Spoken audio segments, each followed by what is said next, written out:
Okay. So I'm gonna do my little knock. Okay, so Call the meeting to wait, sorry, promise? call the meeting to order. Yeah, call the meeting. Okay, I call this meeting to order at 7:02 p.m. Okay, starting off, are there any amendments to the agenda? Can you scrap SWC programming fund? Can you also scratch SFS allocations? Can you? Sorry. I'm sorry. Can I change my FSC officer report to verbal? Can you strike ASRF allocations and AEC travel grant money fund? Can you add a discussion item on the solidarity statement, please? Can you strike Angie? advocacy? Sorry. Sorry. Strike for an advocacy grant. Thank you. Yeah. And then Angie, can you repeat the second one? I got AAC travel mini grant allocation strike. And then what was the second? And the ASRF allocations. Okay, thank you. Can you please strike ARC allocations, but can you change the CAC officer report to written or not written, verbal? Sorry.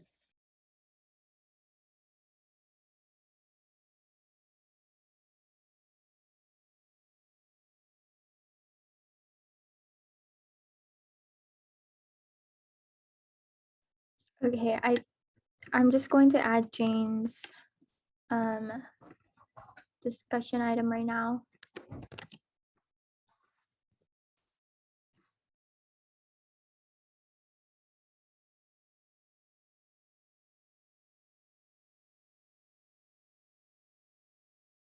Okay, Breeze, I just made all the edits to the agenda. Perfect. Okay, so we need a motion to approve the agenda. Is there a motion? I move to approve the agenda. Okay, is there a second? I second. Okay, so I believe Maya motion and Promise seconded. All in favor, please raise your hands.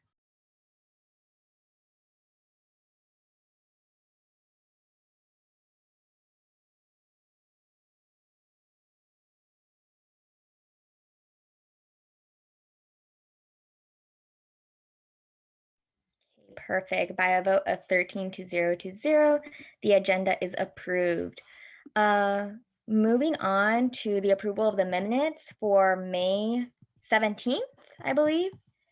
Hope everyone's had the opportunity to review the minutes. Is there a motion to approve the agenda?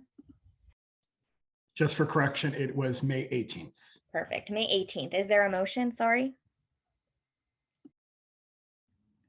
I motion to approve the May 18th agenda. Okay. A second, please. I second. Okay, perfect. Tay motions, Jane seconds. Okay, can I have all in favor, please raise your hands?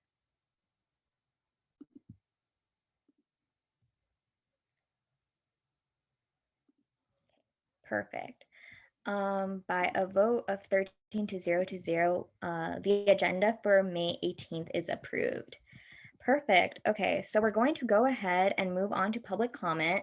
Public comment is 30 minutes that are allocated for any member of the public to come out and speak on any issue that they wish.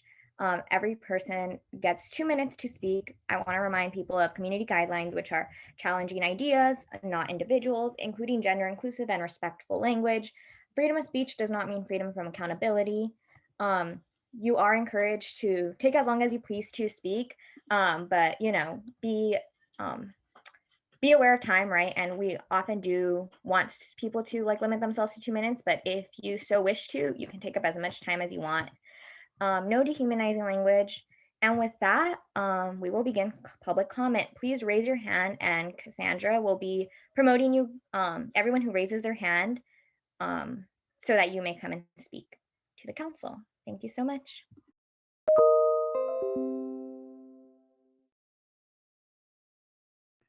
Okay, I am one by one promoting people to panelists.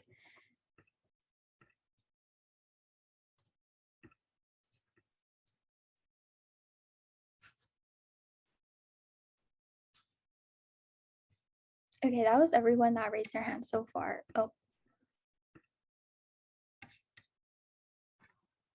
Hi, can I speak? Can everyone hear me? Yes, so, well, yes, you can go ahead and speak, and then I will go Justin, Zuleika, and go from there, since those are the hands I saw first. Okay, sorry. I just wanted to echo my support of council in their decision to make a statement regarding Palestine. And as a student at UCLA, I believe that Palestine should be free. And I think that, I just wanted to support council as a student, as a person, as an individual. And yeah, that's all I have to say. Thank you so much for all the work that you are doing. I appreciate the student leaders on campus. And yeah. Thank you so much, Justin. What's good, everyone? My name is Justin. I'm a UCLA student, and I guess I'll drop this. I'm a former council member last year. I want to first affirm my support for a free Palestine, as well as council taking a stand on this matter. I support and want to constantly affirm my support for all oppressed peoples around the world. And in that way, like, I want to call it what it is. What is happening currently in Palestine is ethnic cleansing done by the Israeli settler colonial nation state. In the same way that the United States is such a state, in the same way that Australia is, in the same way that Canada is, there are no really, one side is the oppressor and one side is the oppressed. And I believe that is the correct analysis of the situation. And what we are seeing in real time is such a state, Israel, taking actions to murder and ethnically cleanse and displace people, like they've done since their inception in 1948. I think in particular, council does have a particular role in this because the university has a particular role. The university, and especially big universities like UCs, are heavily invested through our engineering departments, through our economics departments, through also, certain studies such as Israeli studies, in both creating thought that reinforces it being okay for Israel to be doing what they're doing, as well as direct military aid and contributions to weapons technology that happens on this campus on a regular basis.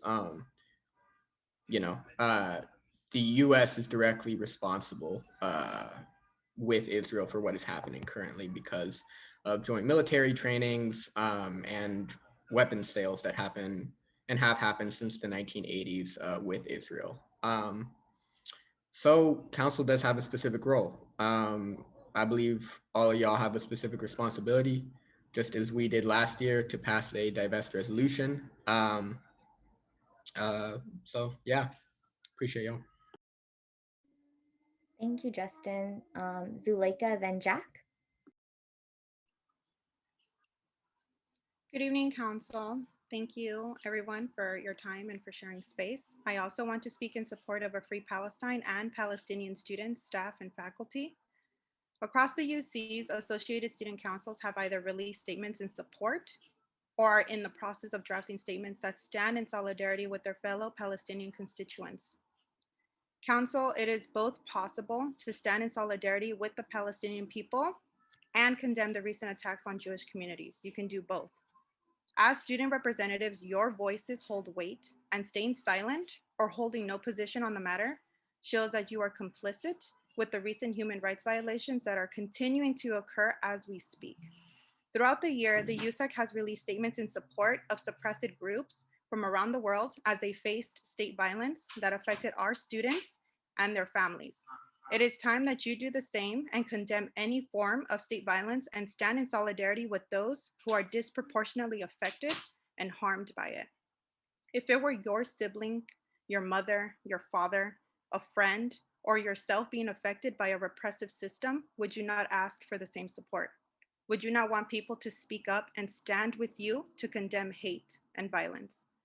I hope that you consider addressing the issue and stand in solidarity and also provide resources for our Palestinian brothers and sisters. Thank you, and I yield my time. Thank you, Zuleika. Jack, and then Yasmin. Good evening, Council. My name is Jack, and I am a media intern with the End Oil Drilling campaign at CalPERG. Thank you for allowing me to give you all a quick campaign update. Locally and globally, oil drilling endangers everyone. Dirty energy acidifies our oceans and exacerbates climate change, while simultaneously funneling contaminated air into low-income neighborhoods and communities of color. The solution, however, is simple. We need to end oil drilling in our state. Although Governor Newsom has already banned fracking by 2024, there is still no official commitment on when all types of oil drilling will be phased out. We cannot stand idly by as annual wildfires ravage our state. We plan on reaching our goal to end oil drilling in LA County through 3 ways: grassroots power, visibility, and coalitions. Our coalition's efforts have seen us partner with the NRDC, Stand LA, and the Sierra Club. Recently, we hosted a guest speaker from the Sierra Club during an LTE event. We've made nearly 278 phone calls to our state and county supervisors and have collected over 900 petition signatures to build support. And just last week, we held an environmental justice art gallery as one of our many efforts to educate the public on the dangers of oil drilling. Thank you. Thank you so much, Jack. Yasmin, then Manal. Good evening, Council. My name is Yasmin Shinawi, and I'm here to speak about what's going on in Palestine. So I am a Palestinian American, and I've grown up to be exposed to the reality of Palestinian occupation. My grandparents' childhood stories in Palestine often including the sounds of missiles, hiding from explosions, gunshots, and seeing their mothers and fathers dragged out from their homes. Right now, Israeli settlers are trying to take over Palestinian homes in the neighborhood of Sheikh Jarrah in occupied East Jerusalem. These Palestinian families have lived in these homes since 1956. Today, more than 200 Palestinians in Sheikh Jarrah face forced eviction. Israeli settlers want to take over all of Sheikh Jarrah to strengthen their hold over occupied Jerusalem, where Palestinians are denied equal rights. Once again, Israeli settlers are making Palestinians homeless. These evictions are part of a wider Israeli push to change the demographic of Jerusalem by removing Palestinians and replacing them with Israeli Jewish settlers. Israel's forced expulsion of Palestinians did not end in 1948 and is still going on till this day and is exemplified by Israel's attempts to dispossess the Palestinian families of Sheikh Jarrah of their homes.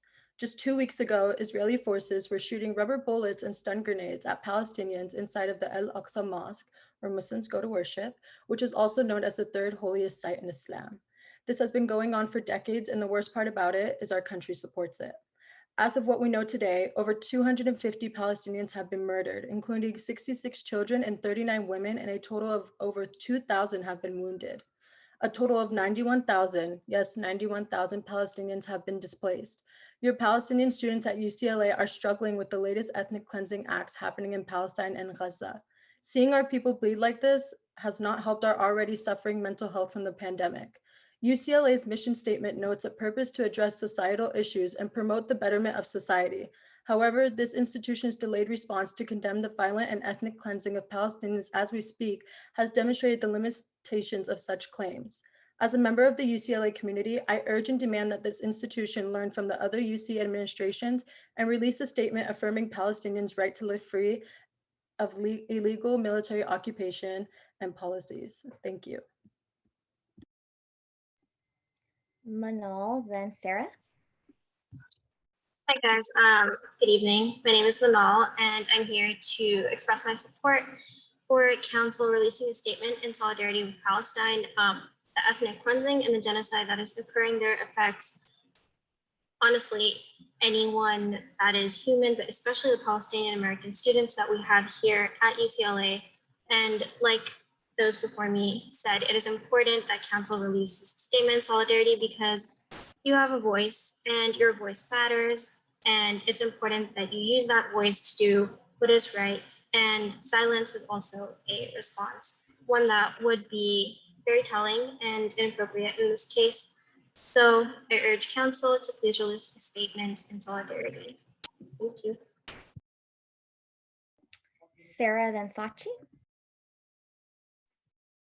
Hello, my name is Sarah, and so I'd also like to speak on encouraging and urging USAC and all council members to take a stand on supporting Palestinian students.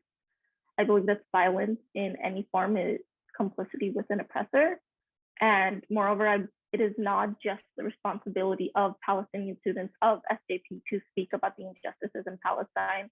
This emotional labor shouldn't completely be placed on them. And as students and student leaders with a voice, it's incredibly important to use that voice and that position of power in order to make positive change on campus. Moreover, UCLA in many ways does its best to point out how we are a land grant institution. We are, the Tonga people are the original caretakers and traditional caretakers of the land that our campus resides on.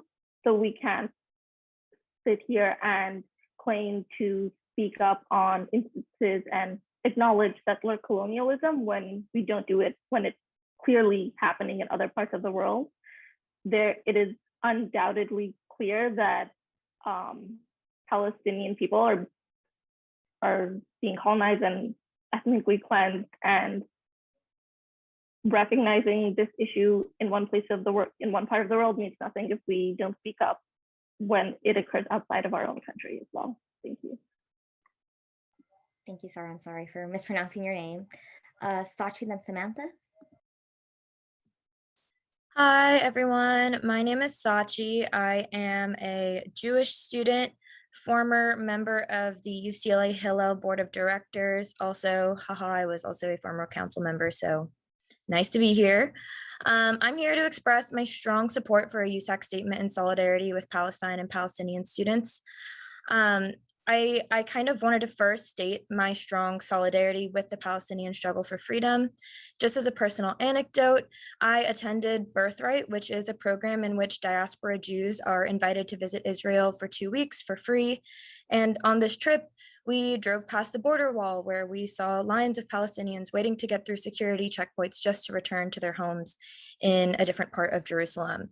So, for me, reflecting upon this trip, to think that as an American Jew with no connection whatsoever to a land across the world from me, that I could enter this land easier than a community that has lived there for centuries, that's something that's never sat right with me, and it's committed me to the fight against the occupation of Palestine. But to bring it back home, I wanted to talk about campus politics as it relates to Israel-Palestine, and why, again, I am in strong support of the USAC coming out with a statement of solidarity.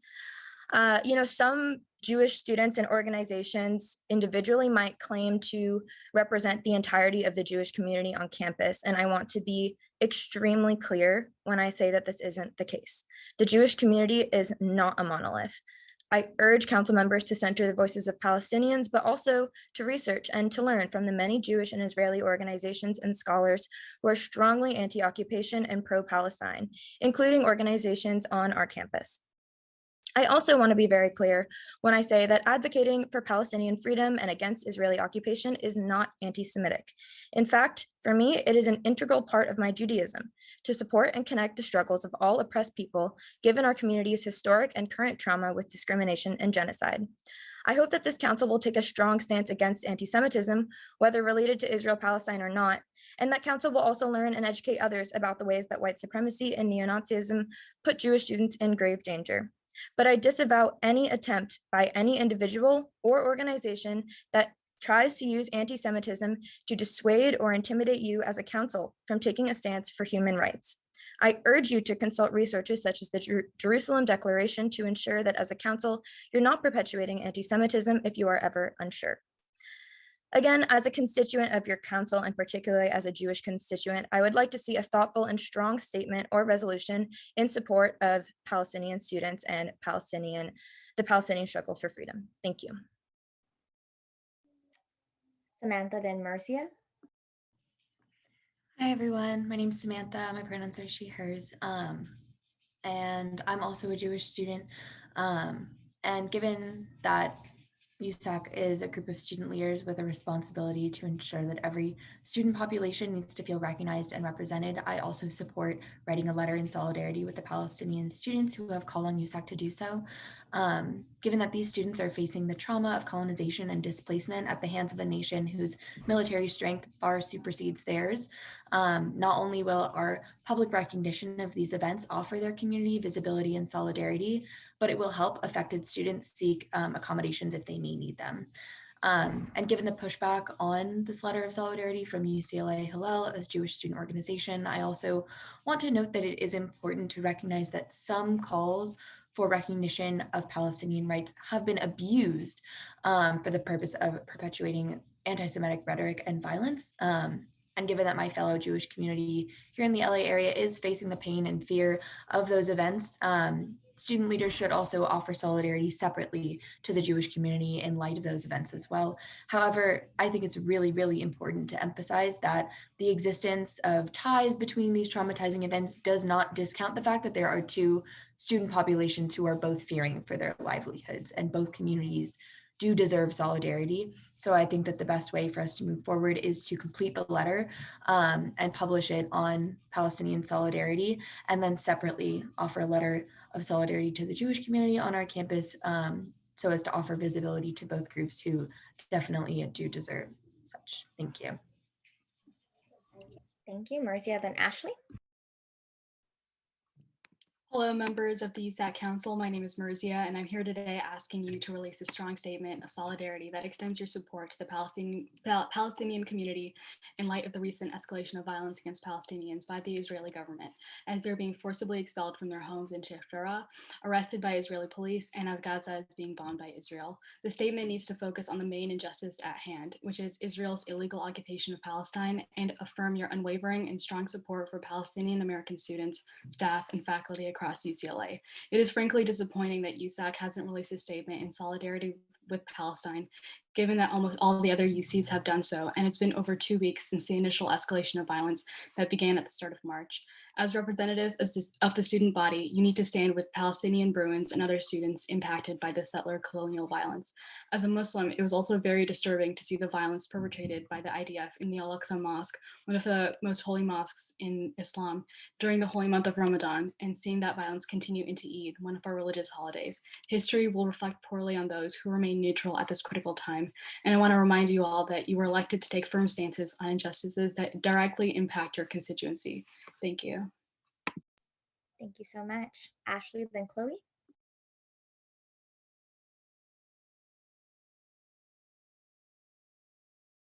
Hi, everyone. Sorry, I'm double zooming. Good evening, USAC Council. My name is Ashley Ceballos. I'm a second year a part of the Meshada UCLA org on campus, which is also a part of the Mother Org Coalition on campus. I state these affiliations not because I speak for these communities, but just to make everyone aware of my involvement on campus. And I'm also here today to voice support for a free Palestine. To be frank, I do not care for USAC politics and what makes representatives look good or neutral. In times of oppression, student leaders have a responsibility to the students they serve to take a stance against oppression. And this is one of those times. Thank you. Thank you so much, Ashley. And we'll close out with Chloe, I think. Sounds good. Hi, everybody. My name is Chloe, and I use she, her pronouns, and I'm also a Jewish student on campus.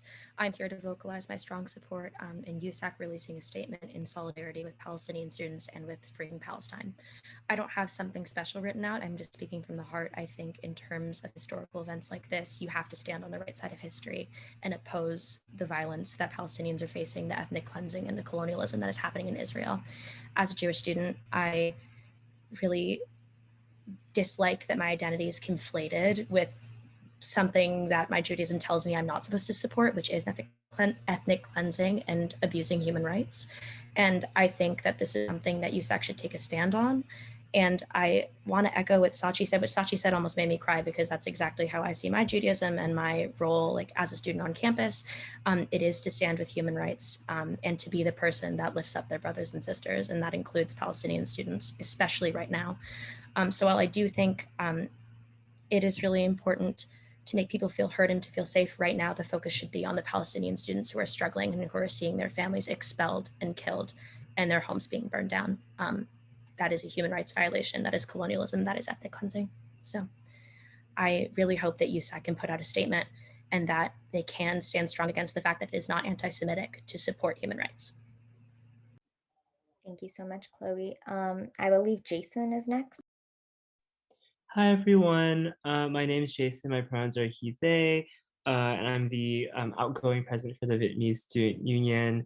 Of course, I'm here not speaking on behalf of the organization, but as just recognizing my positionality as a leader in the space. But I also have come out here to kind of voice my support and solidarity for Free Palestine, as well as in support of taking action from council. I think that what's going on right now is truly such a travesty and such a violation of everything that we would consider human rights, and it's part of a longer legacy and history of militarization and colonialism that like extends our own settler state of the US, but goes beyond that to the Pacific, to Palestine.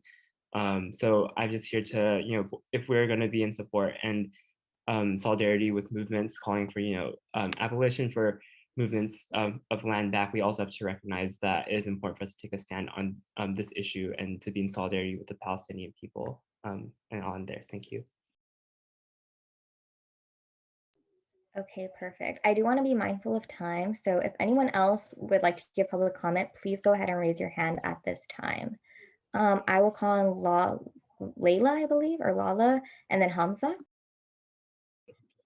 Hello, my name is Layla. I'm a Palestinian refugee and a Bruin as well. And I would just like to support raising a statement about freeing Palestine. I'm so glad that this issue is being raised and people are becoming more aware of this topic that I've been dealing with for so long. And I would like to see UCLA and USAC support this issue because it is something that means so much to me and means so much to our community as a whole. Thank you. Thank you so much. Hamza? Yeah, hi everyone. You can all hear me? All right, sounds good. Hi, my name is Hamza Mirza. I am the external vice president of the Muslim Student Association, which is also a member of the Mother Organizations Coalition. Like Jason and Ashley said before, not mentioning those things because I'm pretending to speak for my entire community, but just to, I guess, show my positionality. Yeah, I also want to express my full support for USAC expressing a statement for the full self-determination of the Palestinian people, and a statement against the settler colonialism, violent occupation of the Israeli state in Gaza, the occupied West Bank, and the occupied areas of Jerusalem.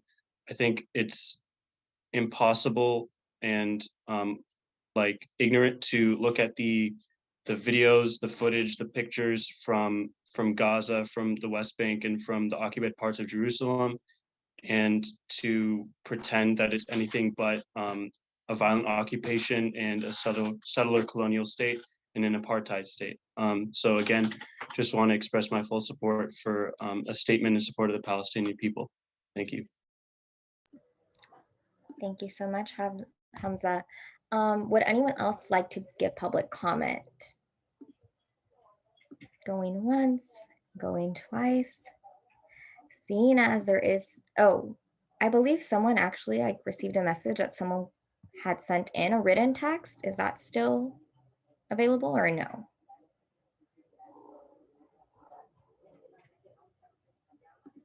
Yeah, it is. It's also in our drive, and I believe Momina is going to read it. Okay, thank you. Yeah, I can read it. So we had a student submit an anonymous public comment. So I'll just read that out loud. So I'll start from the beginning. I never felt that like I had to hide my identity as a Palestinian student until I started attending UCLA. During my first quarter at UCLA as a freshman student, I vividly remember being told to go back to Jordan, that I was a terrorist, and that I should suck teeth by counter protesters at the Students for Justice in Palestine conference at UCLA in the fall of 2018.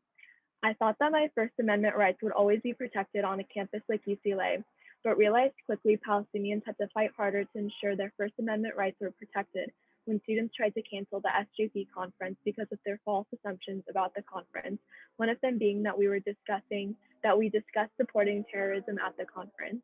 Ever since those traumatic experiences of Islamophobia and racism, I've always been silent about my identity and never felt 100% comfortable about sharing my identity with other individuals at UCLA. That is why I'm sharing my thoughts anonymously.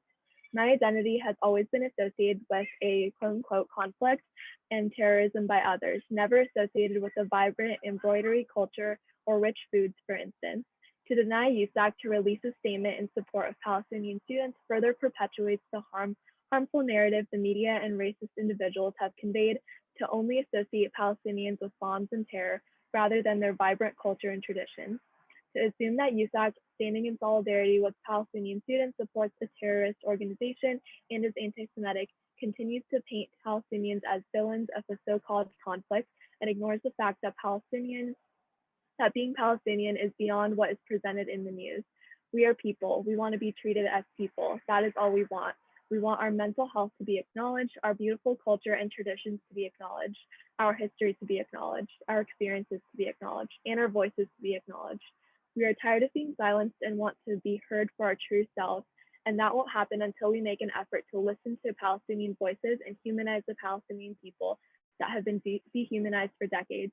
I am a Palestinian and hope one day that I can say that without any fear that my chances at getting into graduate school would decrease or that I would be labeled a terrorist. Just to reiterate, that's the written public comment that's publicly available in the USAC drive for this meeting.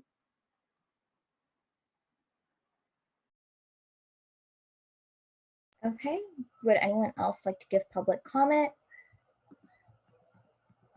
If not, I will be adjourning public comment at 7:34. Cass, my internet's lagging right now. Would you mind sending the agenda one more time? I don't know why it closed out on me. Please. Yeah, send it right now. Okay, I sent it to you. Perfect.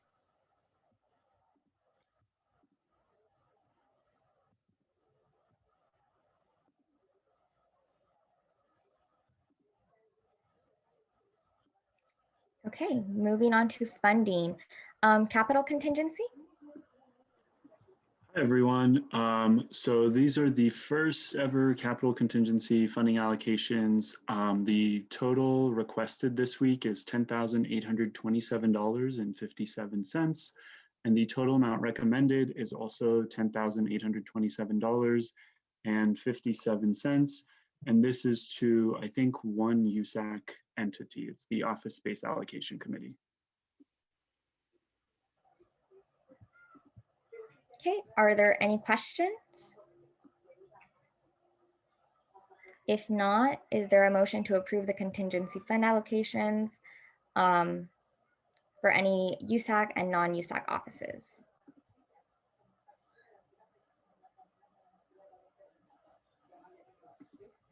I motion to approve the contingency fund allocations for USAC and non-USAC entities. I think you have to, I could be wrong, Josh, but I believe that they have to say the amount, right? Yeah, Jane, you do have to make the motion with the amount. So David dropped it in. So can you just repeat it and actually state the amount? Sorry. Yes, no problem. I motion to approve the allocations for $10,827.57 to USAC and non-USAC entities. Perfect. And I believe that this one is just in, I don't believe we need a second for this one, Josh, right? No, I think, this is an action item, so you need a second and a vote for this, for contingency. can I get a second? I second. Okay. Can I get a roll or what is it? Sorry, I'm like blanking right now on the. Call for a vote. All in favor.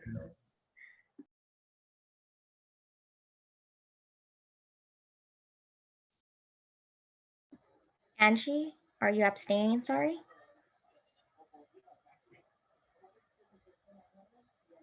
Sorry, no, my internet. No worries. Okay. Perfect. By a vote of 13 to 0, the funding allocation is approved. Moving on to capital contingency, David. Awesome. Thanks, guys. Okay, so then this one is the total amount requested for contingency this week is $16,663.92. And then the total amount recommended is $10,348.70 to 13 non-USAC entities.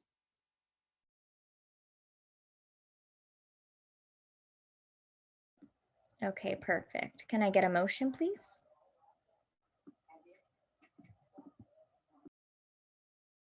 I motion to approve the allocation of $10,348.70 to 13 non-USAC entities.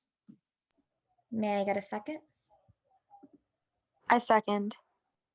Okay, perfect. All in favor, please raise your hand.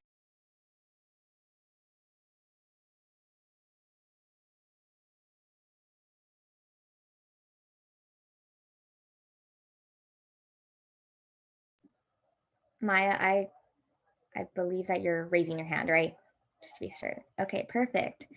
By a vote of 13 to 0, the motion passes and the funds are approved. Okay, moving straight into. Breeze, can I do a point of order? I'm sorry? Can I do a point of order just quickly? What is that? Sorry. I'm sorry? What is that? Sorry? Oh, point of order is just gently interjecting in the agenda to make a clarification. Oh, of course. Yeah. Thank you. Sorry. This is like old school, like Robert's Rule stuff. I'm sorry. So just you know, just let people know when you want to make a motion, you say I move to instead of I motion, because motion is a noun for the most part, right? So yeah, when you when you do what you want to say, you say I move to got it, right? So yes, just want to clarify that so that if you do use Robert's rules in the future, you don't, you don't get confused looks to you. George, could you ask? Wait, so last quarter or like this past year, we always said I motion. So could you repeat what you said? Because I think it cut out a little bit for me. Sure. Means motion Yeah, versus. I did remember correcting you all like in my second meeting. I didn't want to do it, so when Bree says, "Can I get a motion?"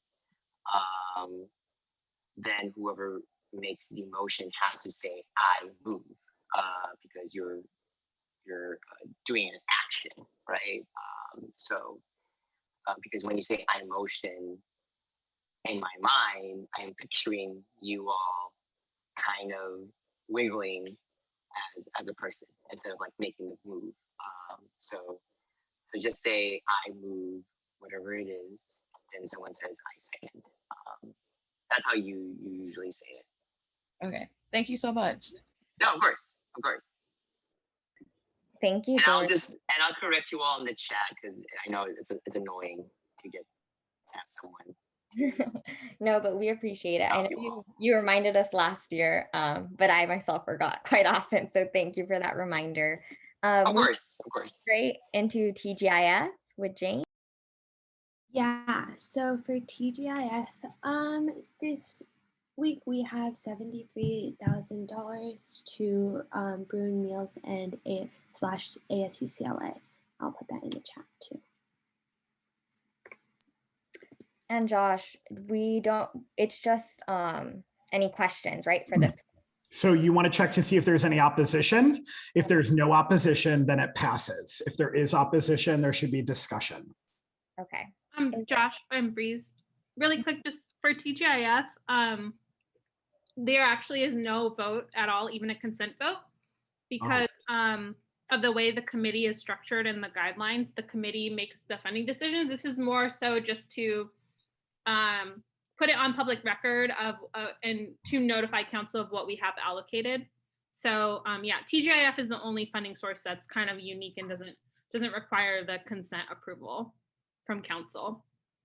Thanks, Jessica. Yeah, so everything above requires a vote or at least a consent vote. And it's really, really important that all council members understand that none of this money is approved until the vote, whether it's a consent or an actual vote, takes place. So it's really important to know that. Never give permission, say, yes, you've been approved. They've been approved tentatively until it comes to actual council for an official vote, with the exception of TGIF. So thank you, Jessica, for that clarification. Awesome. Okay, well, thank you so much, Jane. Seeing as there is no special presentations or appointments, we will be moving straight into officer reports. I will be going first.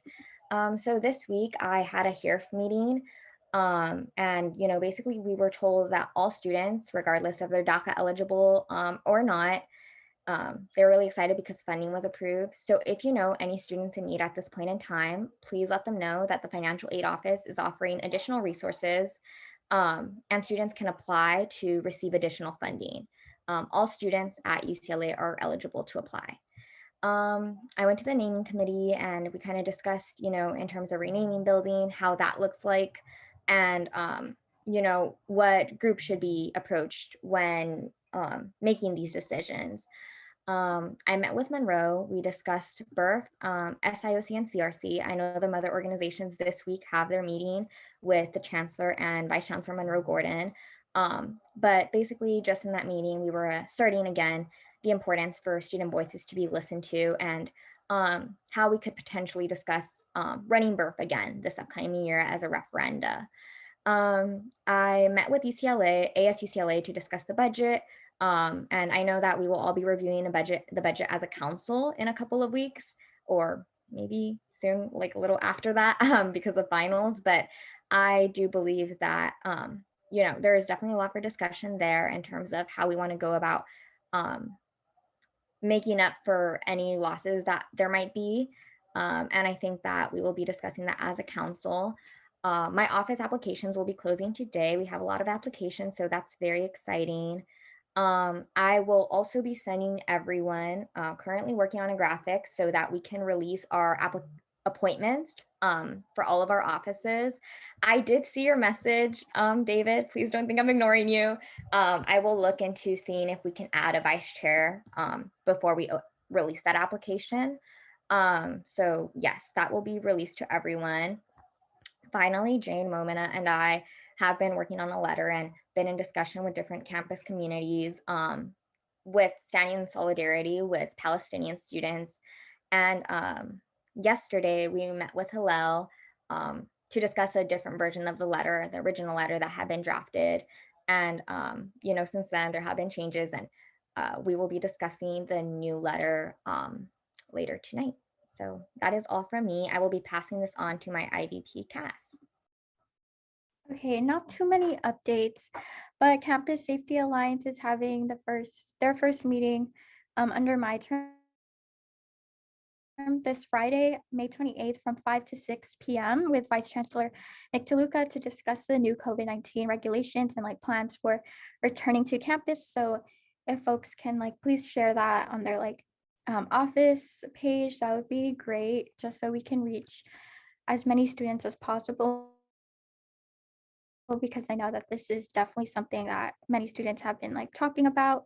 And then USAC IVP executive staff applications will be closing tomorrow night. And lastly, I'm planning to work on weekly transparency reports in one document for the IVP office to be linked in the IVP link tree. Thank you, Cass. Moving on to Sarah. Hi, everyone. So the applications to join the Office of the External Vice President closed over the weekend, and we're in the interview process for that. So super excited to build the new office.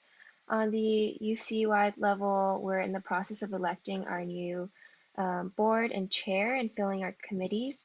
I'd really encourage council members and anyone interested to apply to be a appointed officer. There are a variety of positions open: the academic affairs officer, alumni relations, basic needs, campus climate, environmental sustainability, financial aid, labor relations, underrepresented students, international students, and transfer students. So it would be super awesome to have UCLA representation on all of those committees. And I would love to answer any questions if people are interested in those opportunities. Thank you so much, Sarah. I will be jumping back in. Sorry for my own officer report. I did want to discuss before we move any further, and we don't have to vote on it right now. I just wanted to bring it up. Discussing summer meeting times. Obviously, next week is our last meeting of the official academic year, but we will be meeting over the summer, as you all are aware. So, we have multiple options as to how we want to meet, and I think we can maybe tentatively decide on a time right now. Or at least, day of the week. How does everyone feel with Tuesdays in general over the summer? I think we can first decide on that.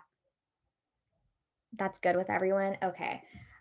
We can do weekly, bi-weekly. I personally believe that we deserve a little bit of rest. So I personally believe that our meetings should be bi-weekly. But if people really want to meet weekly, that is another discussion we can have. No. Okay, good. Moving on. Okay, does 7 p.m. work for everyone? I also wanted to bring up maybe meeting at an earlier time, a later time, whatever works with people. This is up for discussion. So Promise, I see your hand is up. Yeah, last summer we did 5. I'm down for 5, but I do understand some folks, it might be like dinner time. But hopefully we'll be able to have shorter meetings this summer. So we'll hopefully be done around 7. That's me being hopeful. It's 2 hours. But maybe 3, 8.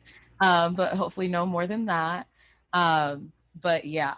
I think also, Breeze, something that we can talk about is quorum for the summer.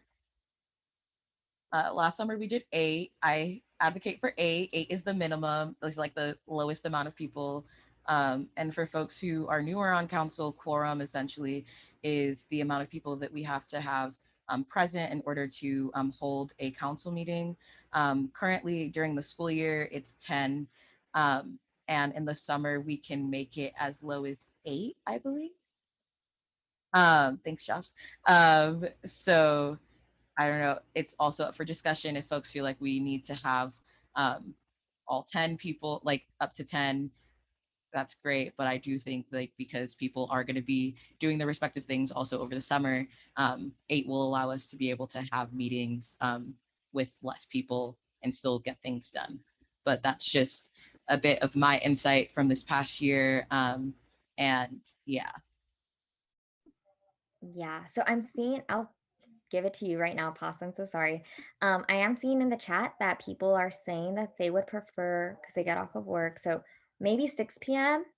I am going to strongly advocate, like I said, no meetings past 11 ever, but I am going to strongly advocate that over the summer, our meetings last no longer than 3 hours. So if it were to begin at 6, it would not go past 9, in my personal opinion, or we will be wrapping it up.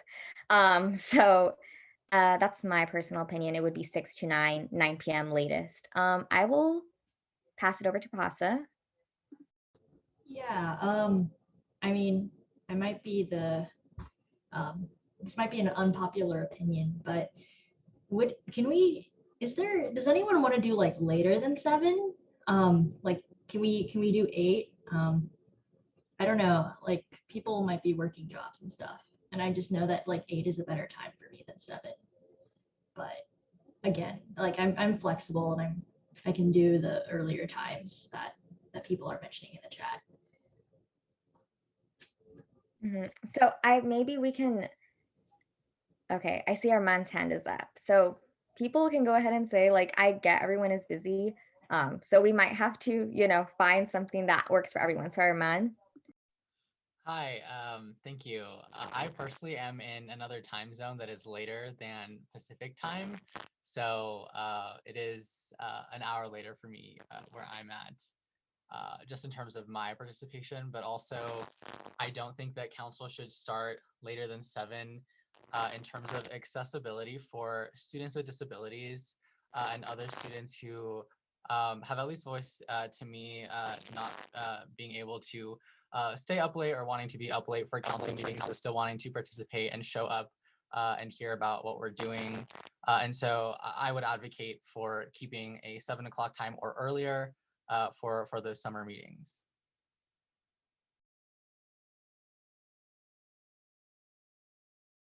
Okay, Carl.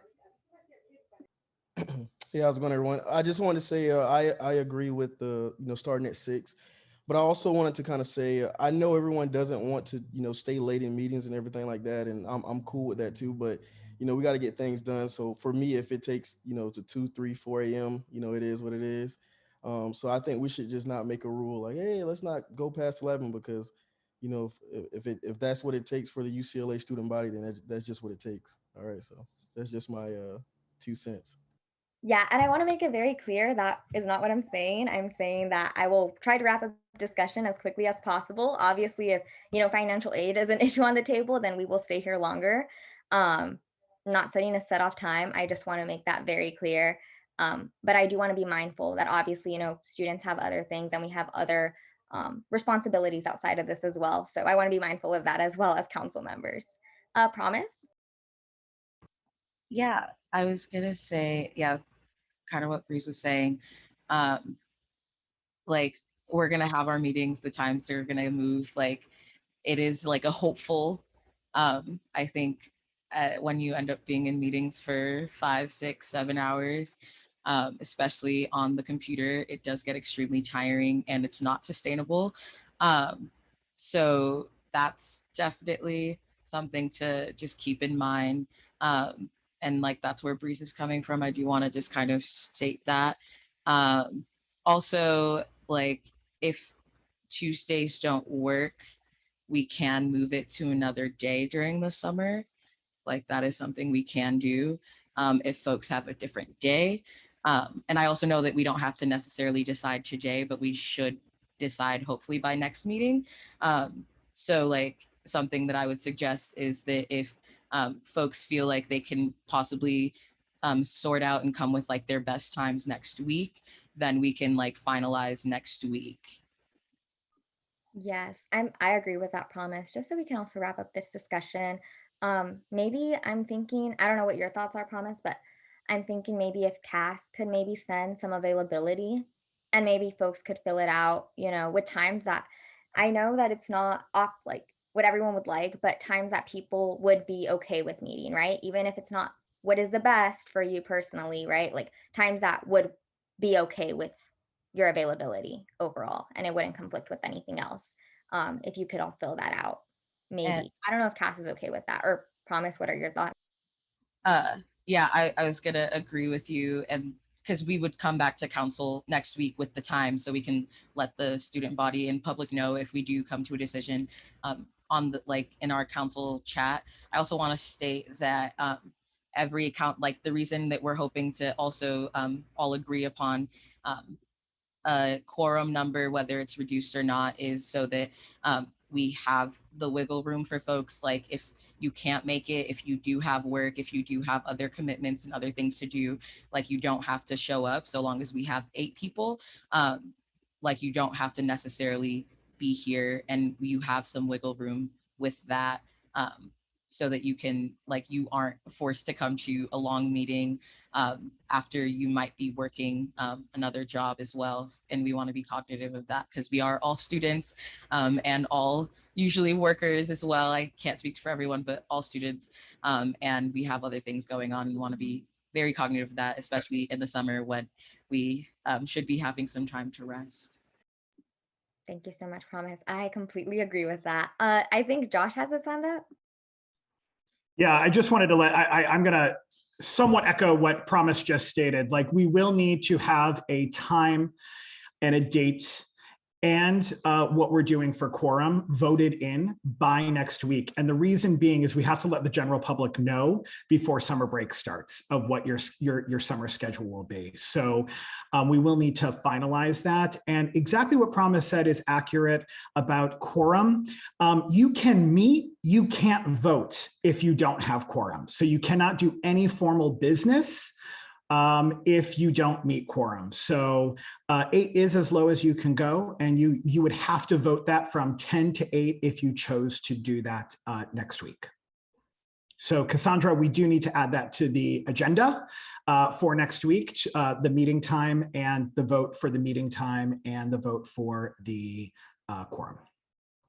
Thanks, team.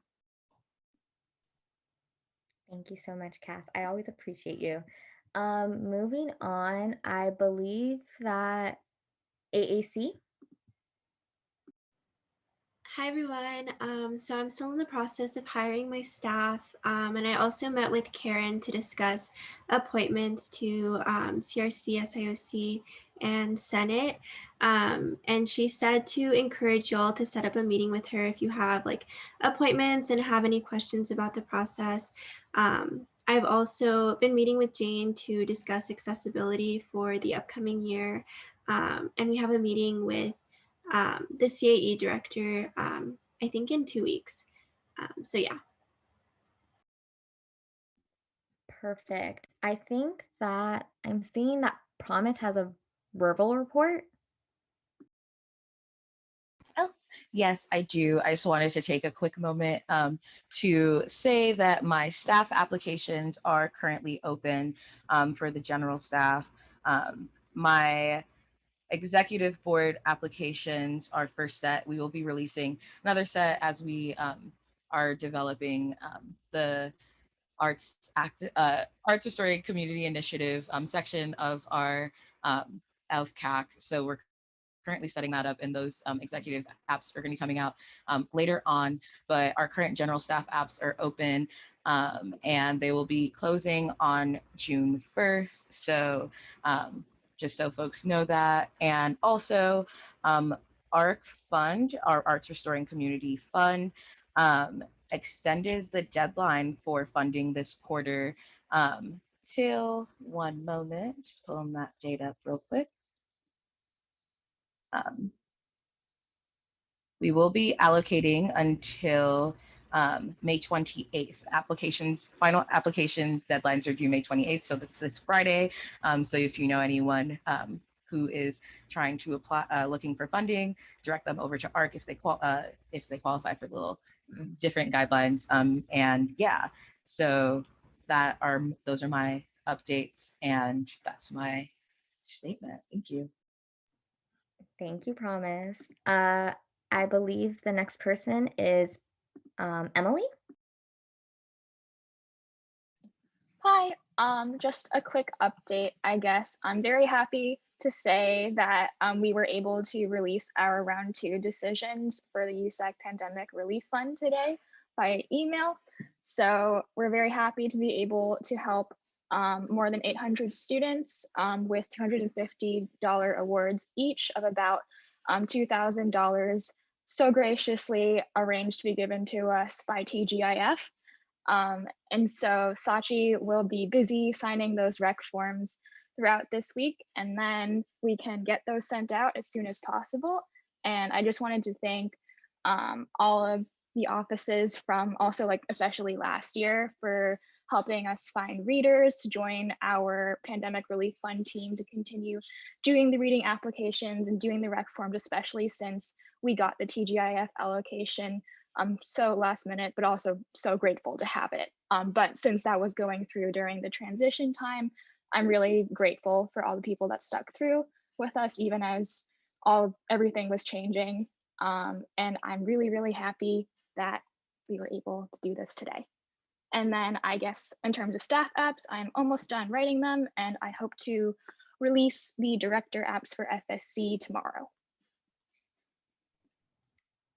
Amazing, Emily. And I just want to thank you for like your continued advocacy. I, got to work with Noel last year, and all the labor that he had to put in last year just amazed me. I don't know how y'all get through all of those. But it's great work that you guys are doing, and we really appreciate it. So great job on that, and to your whole team. I think that Cass has her hand raised, so I'm going to cede time to her real quickly. I just wanted to quickly mention to please remember to include your written reports in the meeting minutes by like highlighting your position and then linking your written reports just for transparency purposes with the student body. Thank you. Thank you so much, Cass. Yes, everyone, please remember to do that if you haven't done so already. Perfect. Okay, so, and if you do not have a report written any particular date, you can ask to have a verbal report instead. So seeing as there are no more reports, we will be moving straight to admin. Jessica? Hi, everyone. I just wanted to quickly say thank you all for attending our training workshop last Friday. We appreciate you giving us the time to speak with you. So I'm going to go ahead and add the PowerPoint presentation to Slack so that if y'all want to review it, and feel free to share with your teams, you're welcome to. Also, just want to make a note that we recognize that a lot of the things that we covered might be things that your office staff will be handling, such as event reservations or things like that. So we want to hold additional sessions as we get closer to fall quarter, once you have your teams assembled, so that we can get this important training to them as well, if they're doing this work on behalf of your office. So we'll definitely keep you posted, and certainly if there's topics that you feel like you need more training on, send them to Fernando and I, and we will look into getting speakers for that. And then just as a friendly reminder, we have our second training session this Friday with Sol, and also Josh is going to be going over Robert's rules and how to operate a meeting, which will be great information for you all as you go into the summer. So hopefully you all can attend that. And yeah, just keep Fernando and I posted if you have any issues getting into this council Slack, or if you have any other questions, please let us know. Thanks. Thank you, Jessica. George? No updates, but maybe just one announcement. The UCLA Alumni Association is completing their Empower Hour series. I'm actually doing one around understanding your activist positionality. And even though this is from the Alumni Association, it is open to all, including students. So I'll send you all that invite if you are interested to understanding what is positionality when it comes to being an activist. Oh, and it's on June 8th. I will see if I can go. I'm really excited about that. That sounds really good. Thank you, George. Moving on to Josh. Hey friends, thank you again. Hopefully you got the follow-up email from our training on Friday. We have one more training coming up this Friday. And then also just a friendly reminder about appointments. They are, please make sure that if you have not reviewed Karen Hedges' document, want to make sure that you do make sure that you get all those appointments appointed as soon as you possibly can, as some of them are time worthy. And then Breeze, if it's okay with you, I'd like to introduce my co-advisor with USAC now is Orlando Luna. And if it's okay, can I pass it to him? He'll be joining us with all of our upcoming meetings and also is an amazing resource. Is it okay, Breeze, if I pass it to him next? Of course, yes. Orlando.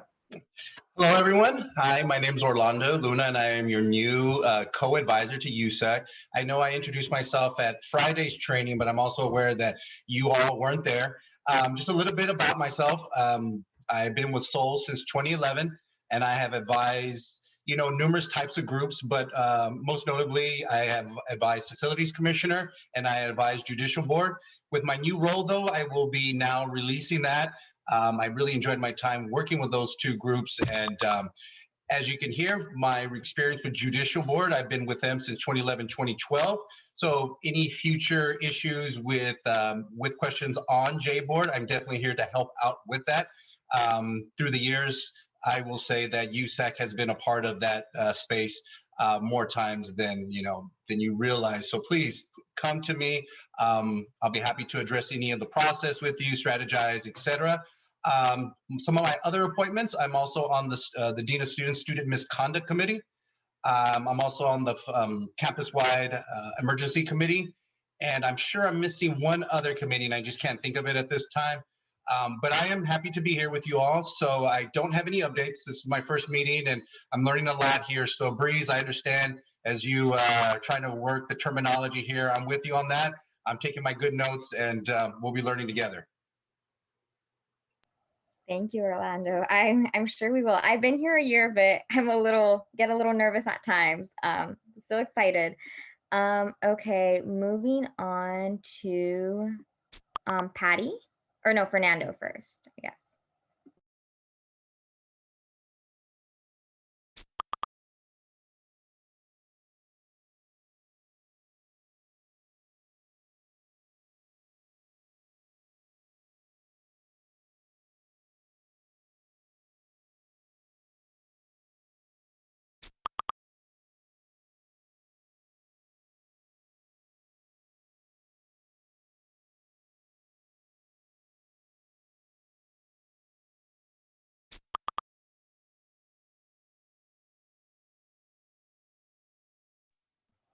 Awesome. Okay, and Patty.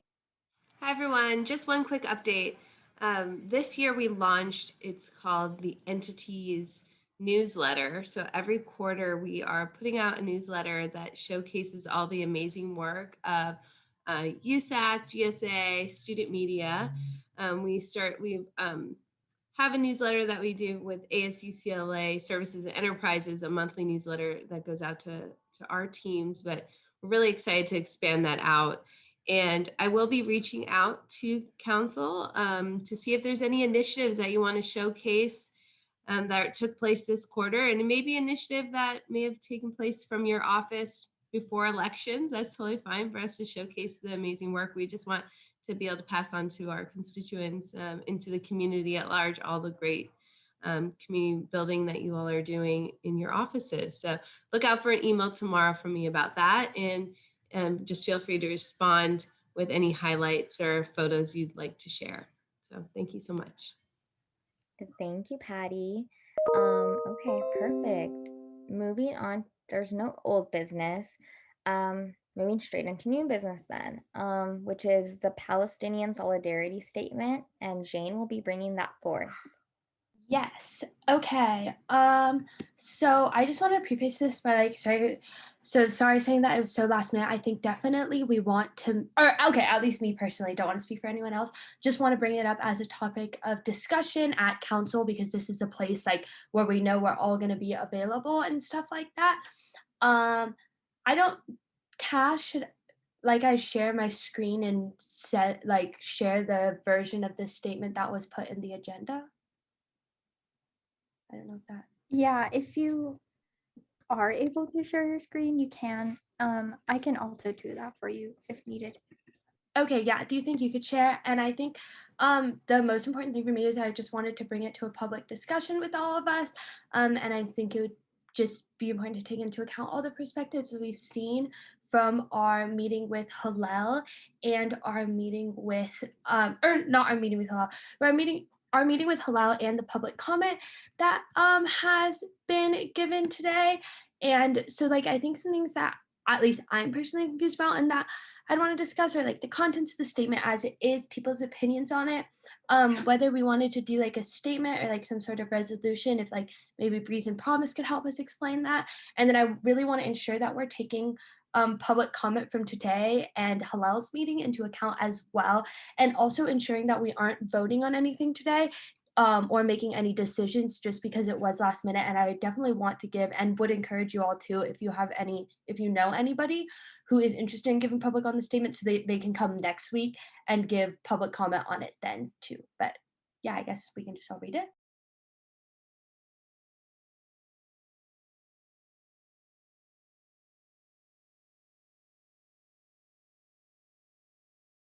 Wait, Jane, did you want people to read it themselves and then I'll just scroll when needed?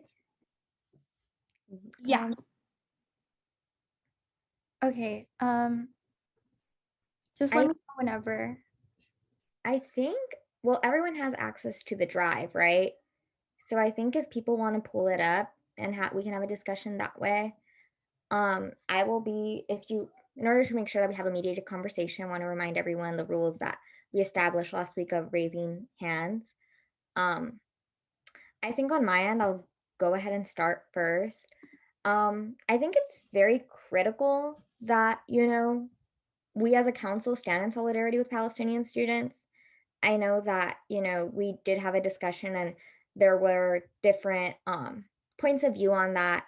But I do want to remind folks that all of the UCs, but UCI have or will be coming out with statements. And, I heard from Zuleika actually, who was a UCSA rep, that several EVPs had gone forth and would be presenting different statements of solidarity with the Palestinian students. And to ensure that, they're supporting students that they seek to represent or that they should be representing as elected students. So, hearing that, I really, since beforehand, both Jane, myself, Momina had been actively working on this and hoping that we can bring forth resolution to, not only stand in solidarity, but also, see how we can support in efforts regarding, divestment and,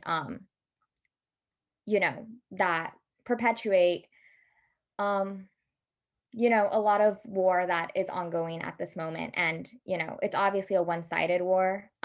It's genocide, it's erasure, it's ethnic cleansing. And, I think we really have to stand in solidarity with Palestinian students, as well as, with the Jewish community, that in order to ensure that, anti-Semitism isn't spread as a result of this. That being said, I do think it is reflecting very poorly that a lot of other universities, UCs, have released a statement, and we as USAC have not. And I think that we need to critically think about where we stand. And honestly, I think, we should have an open discussion as to why there may be, people might not feel comfortable signing on, seeing as a lot of other UCs, and I personally read UCRs, and I mean, everyone has access to UCRs. That one was very much, even more so, taking a stance than ours is, I personally feel. So I just want to start off with that. Yes, so I do want to start off with that. A resolution is different than a statement. A statement is, in solidarity with, right? Whereas a resolution would call for something. So in the past, we've done a resolution to call for academic leniency, for example, when the Armenian Student Association was calling for that. That could be a resolution. At this point in time, this is not a resolution. The statement of solidarity is simply to remind, members of our community, we see you, we stand with you, we are here for you. And I think at this point in time, we have not done that. So I see that hands are raised. I will start off with Promise. Yeah, I just wanted to uplift what Breeze has just been saying. We as a council have a duty to our constituents who voted for us and who didn't even vote for us, to stand in solidarity with them, irregardless of whatever that, irregardless of our own fears.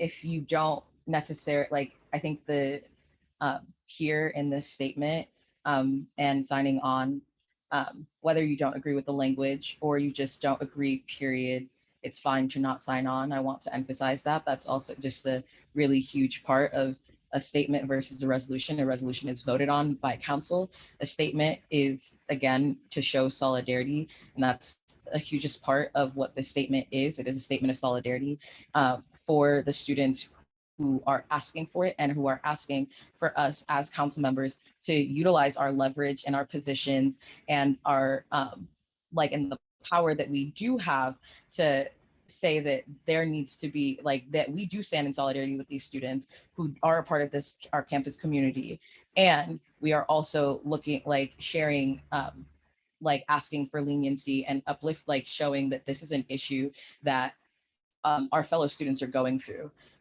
And I can't emphasize like how important it is as a council member, as an elected official, to mean what you say and say what you do and stick by it.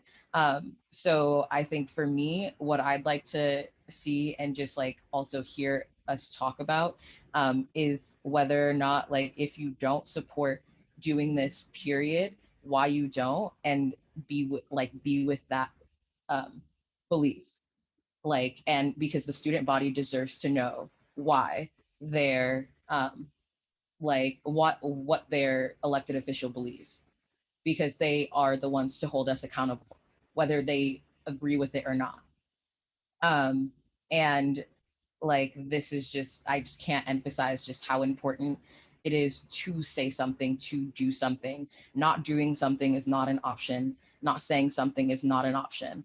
And it can be done with care, but I do want to emphasize what some folks have been saying, who had said, what have folks had said during public comment, is that standing in solidarity with Palestinian students is not anti-Semitic. And I will say that myself. Standing in solidarity with Palestinian students is not anti-Semitic. And to frame it as that is not right and is not fair to the people who are experiencing war crimes, human rights violations, exile from their home, and after like history of forced exile. And that is just like, this is what folks are going through, and they are simply asking for their student government, the people who are to represent them, to say something. And it is our duty to do so. And if you will not, please make it known to the student body why you will not, because that is what they deserve. Thank you, Promise. Haley?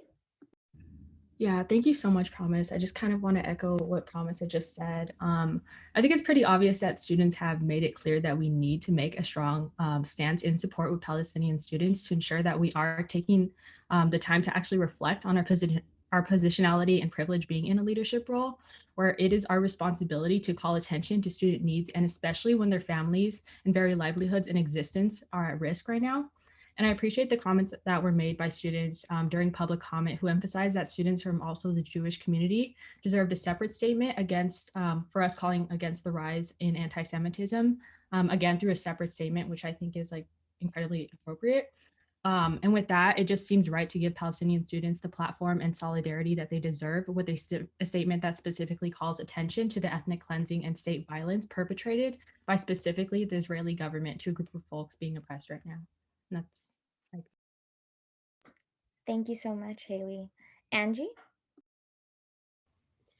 Yeah, so I completely agree with what's been said already, and Promise kind of touched on this. And I would like to also address the need for academic leniency during this really crucial time. Students are being extremely affected currently. As it was mentioned at public comment, many of our Palestinian students have families that have been targeted by the Israeli government and forcibly removed from their homes. And as many of the students expressed, it's been very damaging to students' mental health and well-being. So I think it's really important that we recognize the impact that the crimes of apartheid and persecution overseas has had on our Palestinian students and on their academics. And I think that it's important in our statement or in our resolution to not only stand in solidarity, but to also demand action from UCLA and to urge that the university and UCLA professors stand in solidarity with Palestinian students at UCLA and with the Palestinian community and recognize the need for academic leniency, especially during this time. Thank you, Angie. Jane? Hey guys, so I basically wanted to say that I currently support the statement. I think it's with, edits, of course, and like in the way that it is written. I'd like to express my support for that. I would also support, and I think would be a really amazing opportunity for us to also publish a statement about anti-Semitism. I think that's really important as well. I'm not really sure how resolutions would work, but I think I would support both of those resolutions. And I do want to make it like I clear that like I understand that there are members of council who aren't able to sign on to that, and I think that we should be cognizant of that. Also, I don't know if anyone saw, but Natalia needs to get promoted in the Slack. That we should be cognizant of members of council who won't be able to sign on, which is why I think I would support both this statement and a statement against anti-Semitism, which I think is really important that we do and work on. And those are about that's my stance on the thing. But I would be interested to hear what everyone thinks. Arman? Thanks. First, I want to say thank you to those who have shared already. And I look forward to continuing this discussion and hearing from everyone else as well. I do believe that the student body deserves our transparency one way or another, whether that is us signing on to this letter or not. I definitely want to be conscious about those who can and cannot sign on to this letter. But I also want to state that we have so much power when we move as one council as a whole. And I think that we need to be conscious about sort of what unanimity might mean for us, if not now, in the future, to really be coming together in the way that we are supporting students. I want to be very clear about my support for Palestinian students who are suffering disproportionately right now. And I want to second the calls for academic leniency. I think that right now is especially a critical time as we enter the end of the quarter, where so many Palestinian students and potentially other students have been impacted by, again, frankly, the genocide that has been occurring in these past weeks.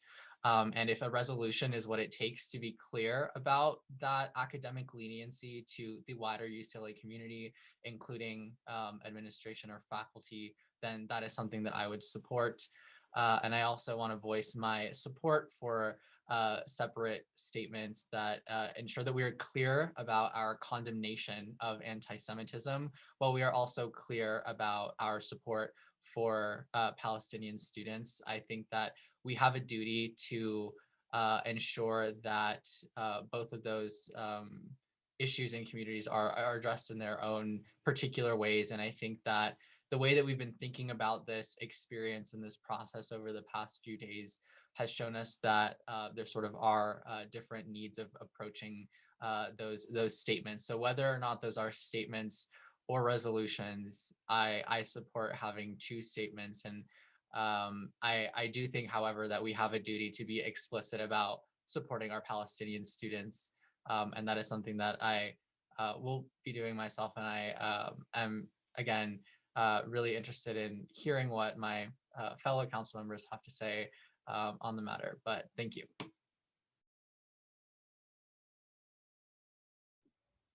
Thank you, Arman. Tay? Awesome. Thank you, Breeze. I just wanted to echo what everyone else has said, and also like explicitly state my solidarity with Palestinian students. And also, I have a quick question about this statement. Are we able to make it into a resolution to like include academic leniency for Palestinian students? I don't know. Yes, so I think we can look into releasing a statement, right? As like we are being asked to release a statement of solidarity for whoever wishes to sign on. I think we could possibly also look into releasing a resolution. And, that looks different ways. There's obviously different things that we can do with that. And, maybe leaning into Angie's office as well, as she does oversee Academic Senate, would be important, obviously working with the right communities. Okay, so we can't add academic leniency within the statement of solidarity because we can include yeah. Okay, that was all. Thank you. And just to further clarify, so like a resolution, it's written relatively formally. 3 council members have to sponsor it to bring it forth to council, and then it's voted on. And resolutions are usually sent to people, whether it's like upper administration or whoever we're essentially addressing it to.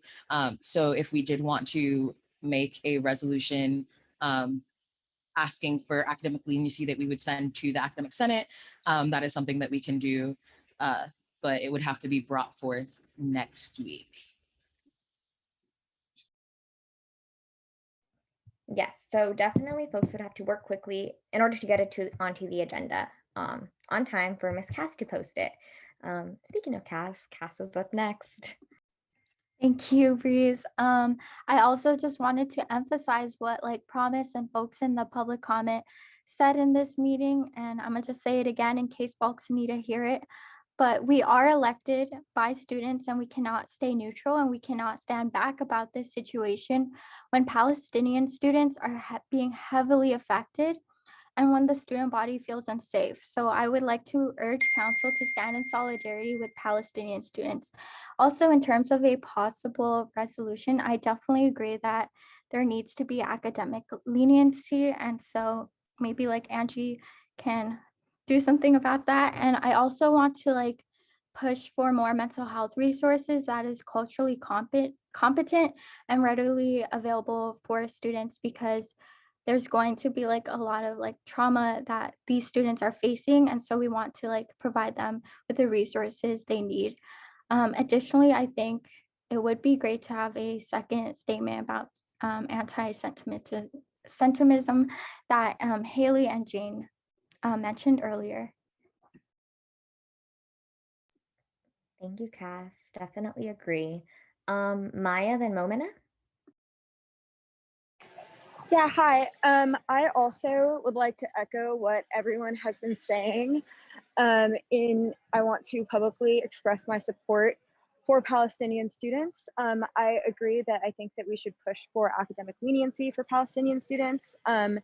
And I also would like to echo the sentiment expressed by Promise and Jane and everyone else, that I think that as council members, we are elected to advocate for students and stand up in moments of injustice. And I think that it is really important that everyone at least, expresses why they feel like they can or cannot take a stance on this issue. Thank you, Maya. Momina? Hey y'all, nothing much to add, but just wanted to echo what other council members were saying, that I'm very strongly supportive of justice in Palestine and making sure that any statement, whether it be a statement or resolution, calls for academic leniency for Palestinian students and is, centering the voices of Palestinian students in this crucial moment, like not only given the situation currently, but also given the public comments that were made today. So yeah, I just wanted to echo that point. Thank you. Natalia? Yeah, so I apologize because my computer is acting up, but I just want to say that I want to publicly voice my support for Palestinian students. And however, I don't think we can just pick a cause and support. And so I want to say that I understand that supporting Palestinian students is not anti-Semitism. I think that's a point that we've all agreed on. And so I believe that we have a duty to be representative of our entire student body. And therefore, I want to say that I think we should not only provide a strong statement for Palestinian students because of what they're facing in terms of ethnic cleansing, the violence that they're facing, but also either a separate statement or something that also acknowledges the hate crimes that Jewish students are at risk of. So I think, we should, yeah.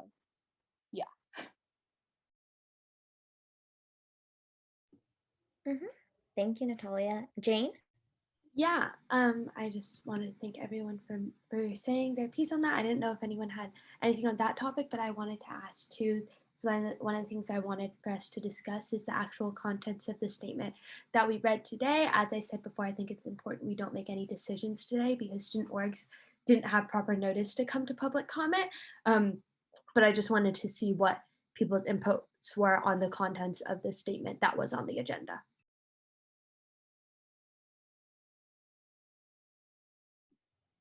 Asa? Yeah, so first of all, I want to publicly express my support for Palestinian students and what they've been going through.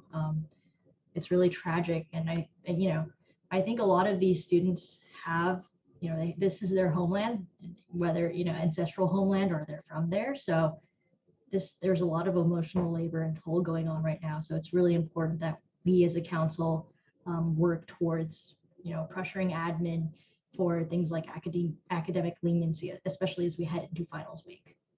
With that being said, going on to the contents of this letter and this current draft, I think that one thing that was expressed to us in the meeting with the folks at Hillel was that it's really important that in this letter that goes out, that we make it very clear that there is a distinction between the state of Israel and the Jewish people and the Israeli people, right? And I think that in this letter, when we talk about the injustices and frankly the genocide or acts of settler colonialism going on, we have to it can't just say state of Israel. It has to say like specification of the fascist wing of the government that is led by Benjamin Netanyahu. Say that in a much more eloquent way, but it can't just say state of Israel. I think that doesn't specify the actor well enough, and we kind of risk at that point, being vague and not answering that really important concern from that community. That's my biggest gripe. The second thing is I think that a lot of aspects of this letter have improved from the draft that I've read before. So thank you, so much to the council members who are, kind of taking the lead on this and speaking to the communities. But yeah. Yeah, I just wanted to kind of respond to some of the some of your gripes, Pasa. So in the statement that is in the agenda available, in the agenda, nowhere does it say the state of Israel. It says Israeli military, which is what is occurring, Israeli military. I also want to just caution and also emphasize that the point of this statement is to center Palestinian students. And in this statement, we did state that the fourth paragraph, the fourth paragraph says, and I'm just going to read it into into the public minutes, but it says, we recognize that some sentiments in favor of protecting Palestinian rights have been manipulated for the purpose of perpetuating anti-Semitism, and we heavily condemn these practices. Rather, we want to emphasize that condemning the actions of the state of Israel is not mutually exclusive with condemning anti-Semitism. We acknowledge and abhor the recent severe rise in anti-Semitic attacks in the US and in Los Angeles, and we strongly condemn these actions and affirm that UCLA needs to be a safe space for both Jewish and Palestinian students. We stand in solidarity with the Jewish community and strongly condemn those who have been anti-Semitic in the name of the movement of liberation. Any movement that seeks liberation cannot hold any bigoted sentiment towards an oppressed people. I believe that statement, in this statement of solidarity for Palestinian students, and I want to emphasize that again, because it's very important when a group who is marginalized is asking to be centered, is needing to be centered for their lives, that we continue to center them. And when we have included in this statement denouncing anti-Semitism in this statement, which includes multiple factual resources that show where this is a true fact, which was one of the things that was said yesterday at the Hillel meeting, that they so long as it is backed up by fact and it is it is a valid critique of the Israeli government, which these are the things that Palestinian students have been speaking about. These are the things that they have been experiencing, their families have been experiencing, Palestinians across the world have been experiencing. So I do not agree with the fact that we have, in mentioning the like the person who is leading the Israeli government's name, we are decentering those who are actually affected right now. Like we are fully decentering the people who we are trying to uplift. That is what the purpose of this statement of solidarity is. The purpose of it is, and that is why we are talking about what Palestinians are currently going through. That is why this statement is what it is. And we make sure in this same paragraph to say that it is not mutually exclusive, to denounce that. When nowhere in this statement says that that the Israeli government, the state of Israel, is Jewish people. Nowhere in this statement does that even become hinted at. Nowhere in this statement is that uplifted. This statement is in solidarity with Palestinian students, and it centers Palestinian students. And we need to continue to make sure that that is where our conversation is going, while also acknowledging the fact that there are anti-Semitic attacks occurring across the US and are increasing, and standing in solidarity with this with Jewish students who are fearing for their lives, fearing for their families, is not mutually exclusive in standing in solidarity with Palestinian students. And it definitely should not decenter the people who are like these folks who are asking for solidarity.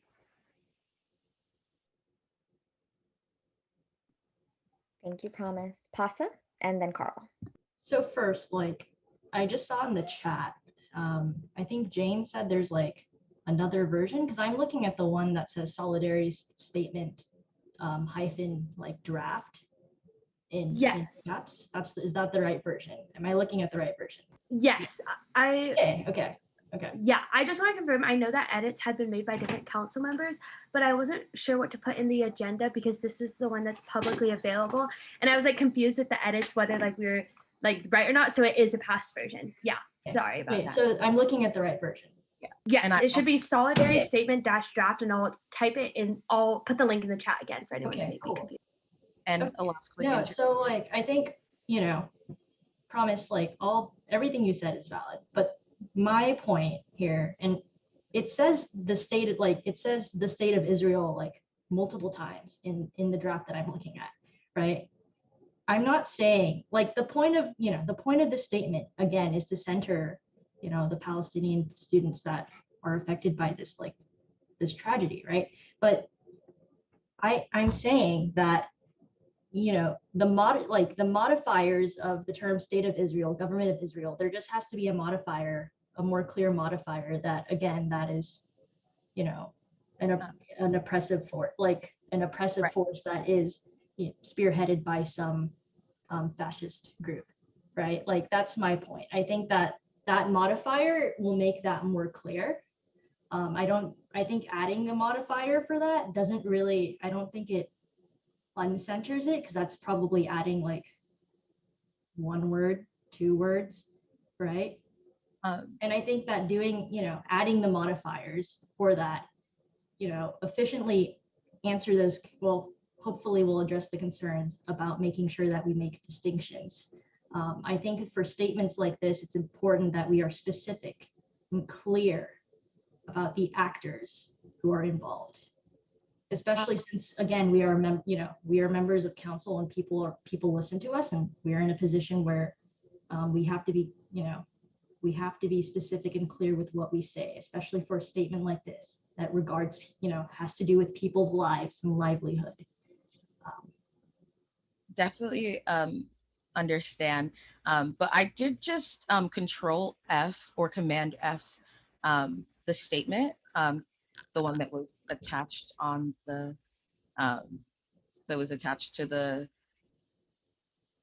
the agenda, and state of Israel is only said once, and it is said in the sentence. Rather, we want to emphasize that condemning the actions of the state of Israel is not mutually exclusive with condemning anti-Semitism. It's said twice, and I think there's government of Israel in there too. So right, again, there just needs to be a modifier. There just right. What I'm saying is that this is state-sanctioned violence. Okay. It is state-sanctioned. Yeah, no, I'm not denying that. Right. So modifying it isn't truthful. how, I mean, you can make it more, you can make it like slightly more specific, and that again will just address the concern. Like, we can work towards making it slightly more specific. It is. I just want to say that it is relatively specific considering the acts that we are specifically addressing and that we've been called to speak up about in the recent weeks. Who went ahead with these acts is the Israeli military, and that is stated at the beginning. But the Israeli military does not act on its own, and that is also something to keep in mind. And I do want to say that not like calling a spade is is saying it is state violence. And I do not believe it is fair to Palestinian students who are experiencing this for it to be modified when this is what is happening. So.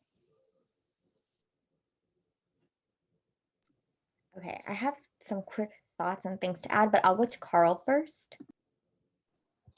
Okay, thank you. I just want to say, definitely appreciate everyone's opinions tonight and kind of like, speaking up on behalf of what they believe in. I think that this letter, as I kind of stated before and in other meetings, I don't support it, and I will not be signing on to it. To speak frankly, some of the problems that I have with the letter, for one, and I'm sorry, I should have probably started my statement with this. I am definitely pro-Palestine. I'm pro-peace, and I think this letter with terminology, right, like ethnic cleansing and settler colonialism, that doesn't speak to what you're trying to say. That it speaks, you're saying that, well, we're writing this letter about the Israeli government, but the term ethnic cleansing literally means one ethnic group is cleansing another. So someone who isn't probably that well spun on politics is going to see that, and they're going to say, okay, well, who are they being ethnically cleansed by? Oh, Israel. Those are Jewish individuals, and so that's why I don't support the letter. I also think that I kind of find it ironic that a lot of the well, I won't say I find it ironic, but I think I want to just highlight that a lot of the council members who support this letter stated that, yes, as elected officials, we have to speak on behalf of the UCLA student body. And you're correct, we do. We have to speak on behalf of the Black ones, the white ones, the Hispanic ones, the Palestinian ones, and the Jewish ones. And I think that this letter, as I stated before, with the Hillel members, it paints a picture. I think it makes the target on their back a little bit bigger, and that's why I can't support the letter. And I know some of you said you wanted to hear why others wouldn't support it, and kind of speak to the UCLA student body as to why. Then that's my reason why. And I have no alternative motives for this. I wasn't, during my campaign, I wasn't endorsed. Not to go on a tangent, but I wasn't endorsed by the Jewish community. I wasn't endorsed by any of the mother organizations. So I have no alternative motives for this, but right is right and wrong is wrong, regardless of partisanship. So that's all I want to say. Thank you.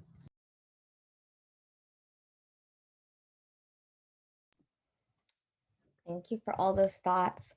I do want to say a couple of things, as I was actively involved in reaching out to the orgs and speaking with them, right? And I think if we're going to speak on standing in solidarity with a community, we want to actively stand in solidarity with the community, right? We want to do what the community wants and center their needs, right? So at this point in time, when we wrote this letter, that is something that folks from MSA, SJP would want us to say, right? So if we're going to stand in solidarity with members from the Palestinian community, their voices need to be actively centered in any letter that we write. That is all I have to say on that, because I think that, there's a lot of discussion around what should be in the letter, what should not be in the letter. But I mean, I myself am not Palestinian. So I, wouldn't even direct myself in this conversation.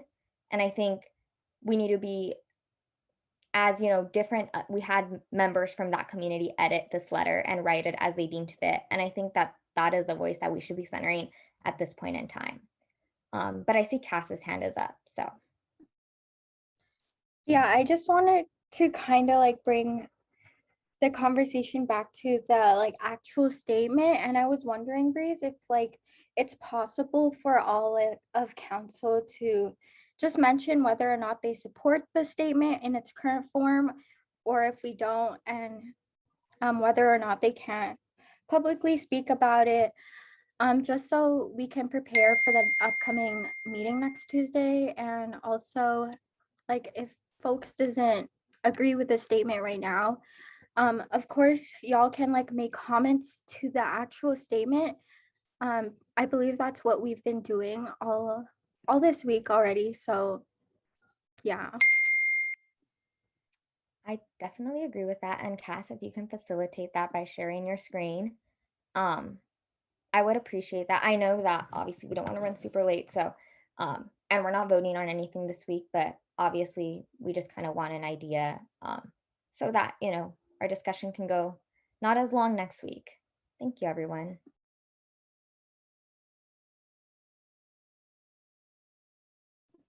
Okay, I saw Prom's hand up first, and then Jane, and then Tay. Yeah, I just want to say that I will be proudly signing on to this letter and standing in solidarity with Palestinian students as they want to be stood in as they want their allies to stand in solidarity with them at this time. And I hope to, along with fellow council members next week, bring forth a resolution in support of academic leniency for folks who are like dealing with all of this. And yeah, and I also wanted to say thank you to everyone who has shared their perspectives over the past couple days. It's been very helpful and very eye-opening. And yeah, it's not controversial to support people's lives and to also say no to ethnic cleansing, because that's what's happening. It's ethnic cleansing. So I just want to say that. And it is one group cleansing another. When there's a power imbalance, it is the oppressed. And it's genocide. So yeah, I support this letter in its form, and hope to continue standing in solidarity with Palestinian and other Muslim students. Thank you, Prom. And I believe it was Tay, then Jane. Yes, I just wanted to echo Promise and saying that I will be signing on to this letter, the statement of solidarity, because standing in solidarity means meeting the commands of the communities that we are supposed to be serving. And I will also love to be included in potentially writing a statement for condemning anti-Semitism whenever that is brought to the table. Thank you, Jane, then Angie. Yeah, I don't know. Cass mentioned wanting to go constitutional order. I don't know if we should do. Oh, yeah, that's fine, Cass. In that case, we can go you first.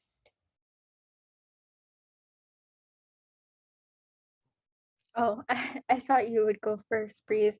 Oh, but- I could, or it's up to you. You can go and then I'll go.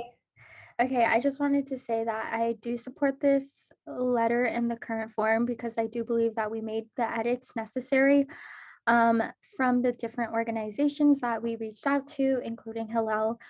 And yeah, I just think this statement is very important to stand in solidarity with Palestinian students to expose like injustices that's going on around the world and everything. Yeah. Okay. I will go ahead and go next.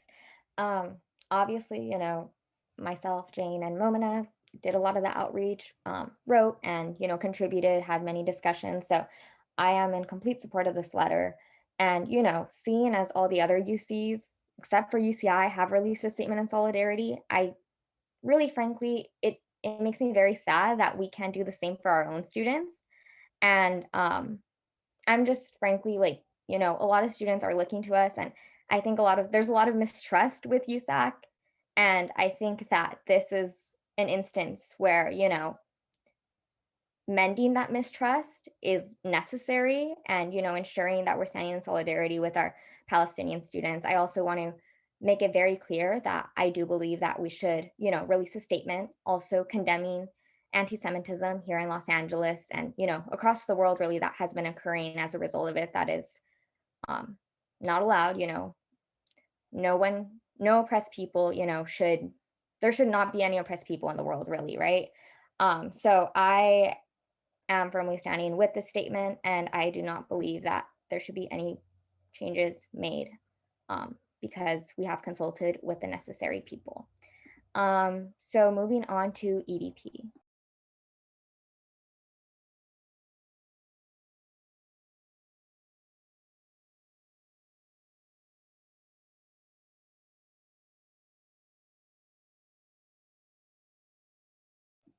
Sarah, I don't know if you're with us right now.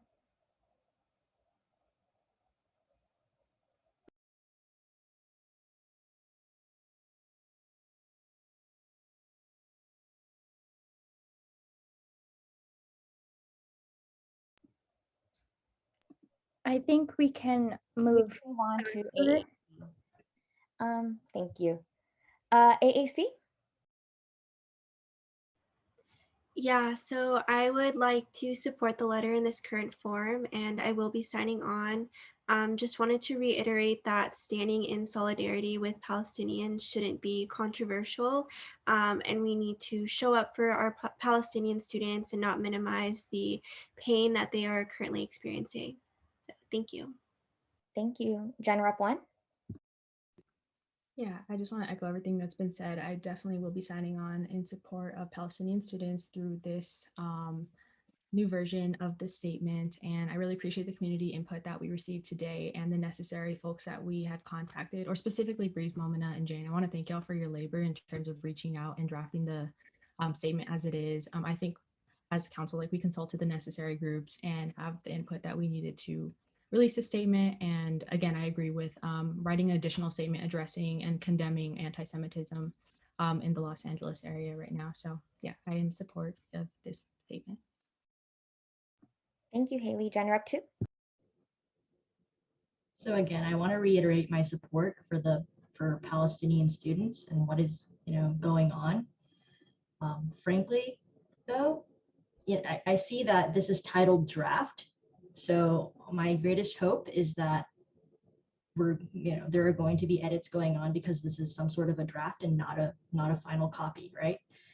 So with that in mind, again, I'm a little concerned again with the subtleties of the language, and there were some suggested edits that I think I suggested on an earlier version of this that had other issues where we should specify like what divestment means in the constant context of this university and higher education, things like that, acknowledging the communities around us that are also involved in this, as well as making sure that we're being responsible and specific with the actors.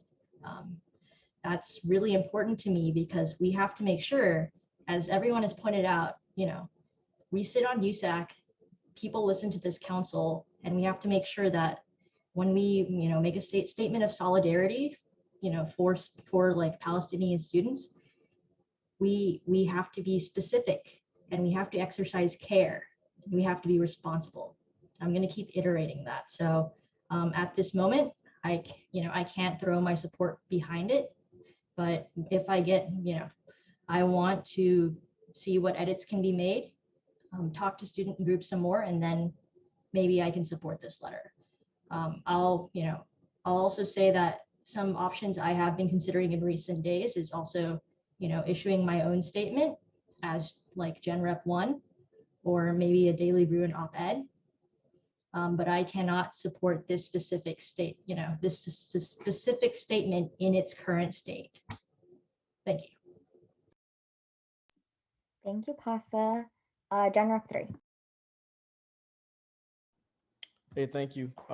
As stated before, I am pro-Palestine. I don't believe in the oppression of any people by any government, especially being African American male.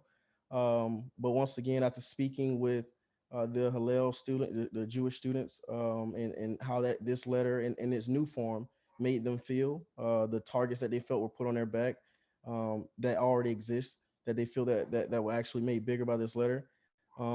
I can't support this letter in its current state.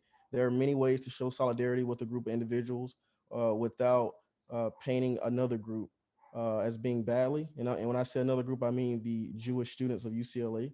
And so, yeah, that's my take on it. I think that if we were to write a letter of solidarity, we should write one that promotes peace and one that won't ignite flames that could possibly cause divisions and unsafe things to happen on campus. Thank you.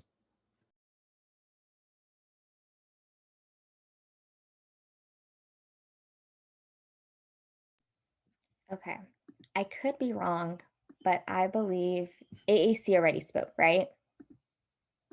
As did CAC, SWC.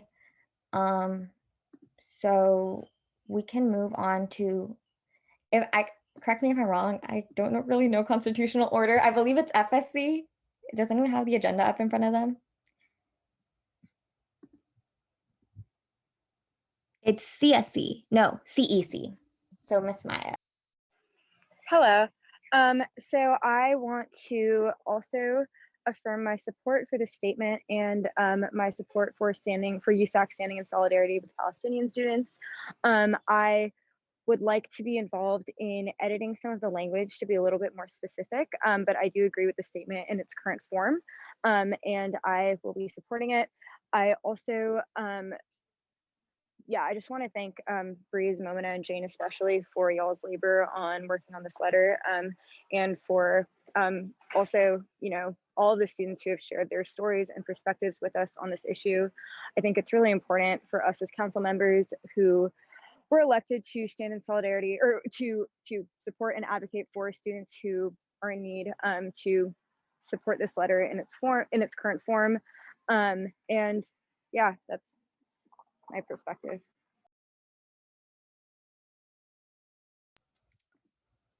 Thank you, Maya. Moving on to Momina. Hey everyone, so I will also be signing on to the statement of solidarity with Palestinian students and wanted to take this time to just recognize all the community members from MSA, from SJP who put their labor into looking over the statement and editing it to making sure that its contents accurately reflected what a strong and appropriate statement of solidarity looks like for their communities.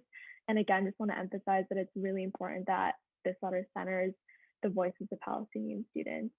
And I'm also available for if any other council members want to reach out to those groups if a resolution is appropriate for academic leniency for Palestinian students, or if any groups wanted to make a special presentation at the next council meeting. But yeah.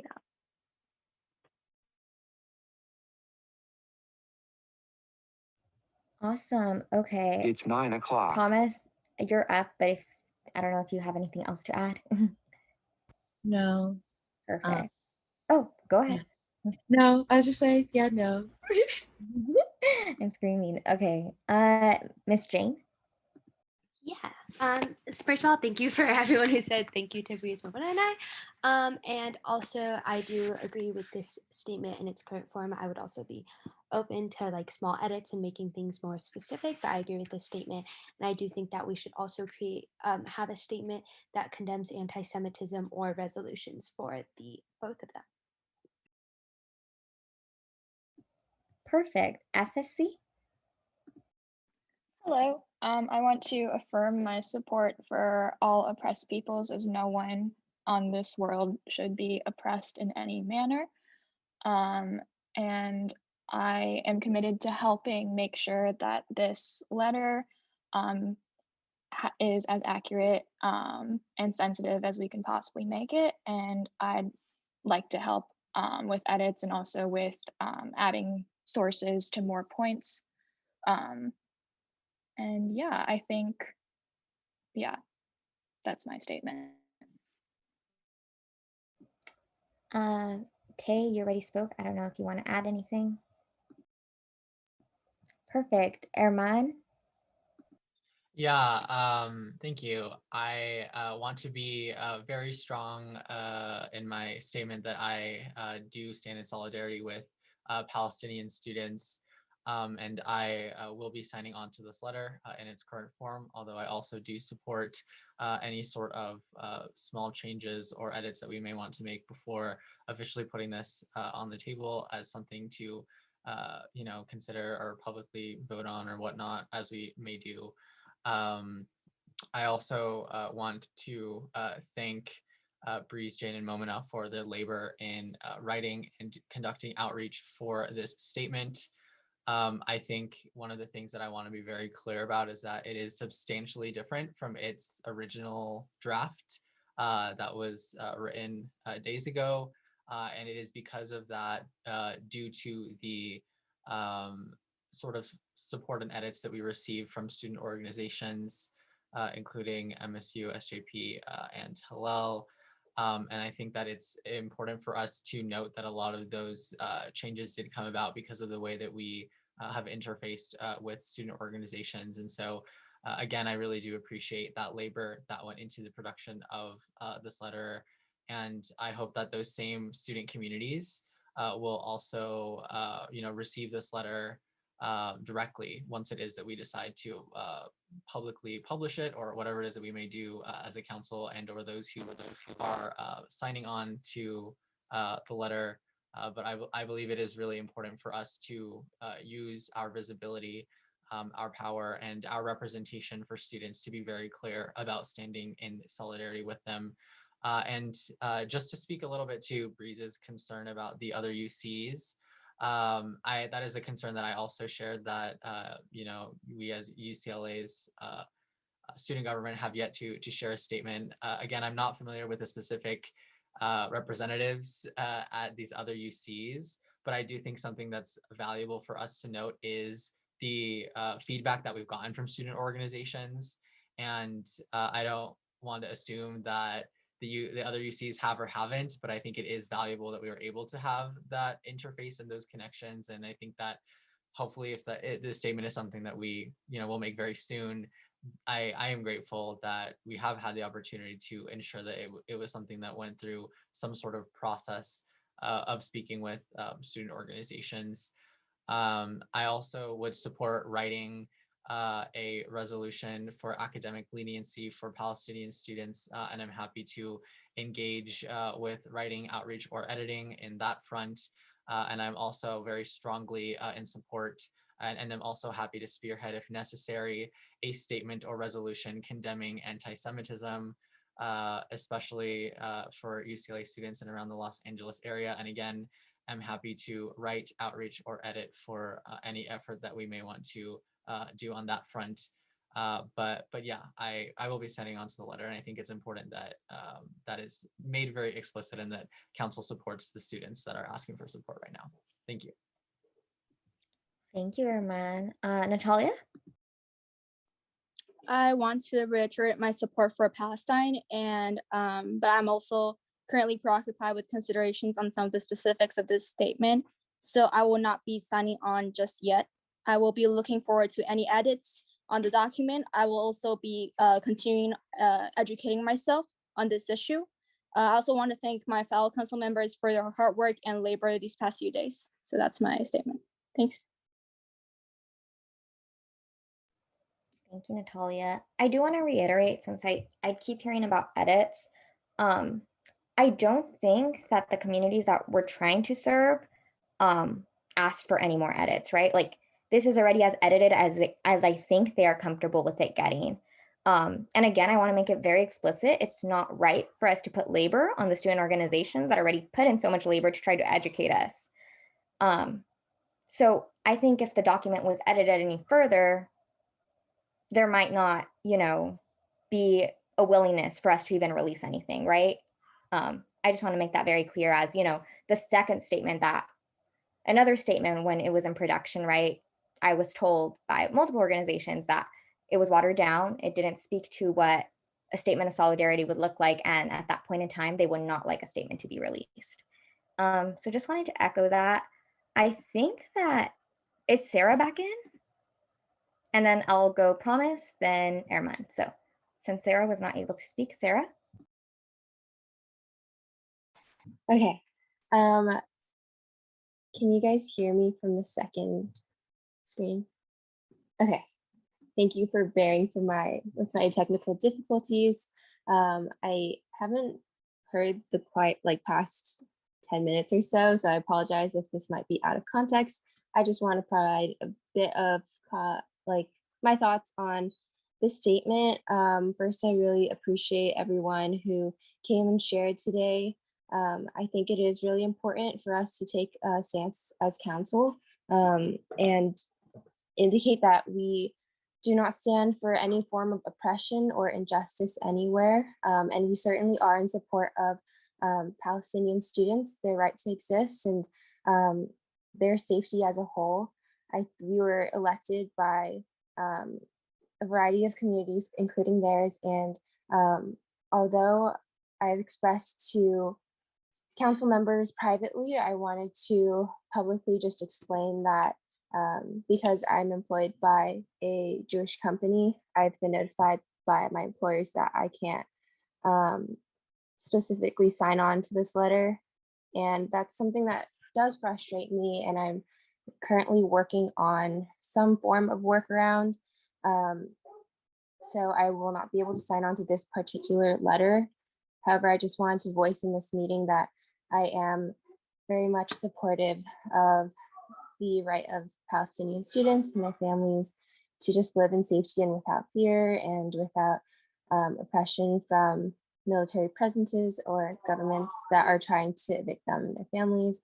And at the same time, I also want to emphasize that this in no way should translate to hatred towards folks who are Jewish or have family in Israel. So I would also like to see some letter, a separate letter condemning anti-Semitism. I agree that the original letter of support, the purpose of it is not to explain a history or both sides. But I think both communities could and would appreciate USAC coming forward to indicate our support to both of their communities. Thank you, Sarah, and I want to appreciate your honesty in that. I believe that there are 3 hands up, so I will go Promise, then Erman.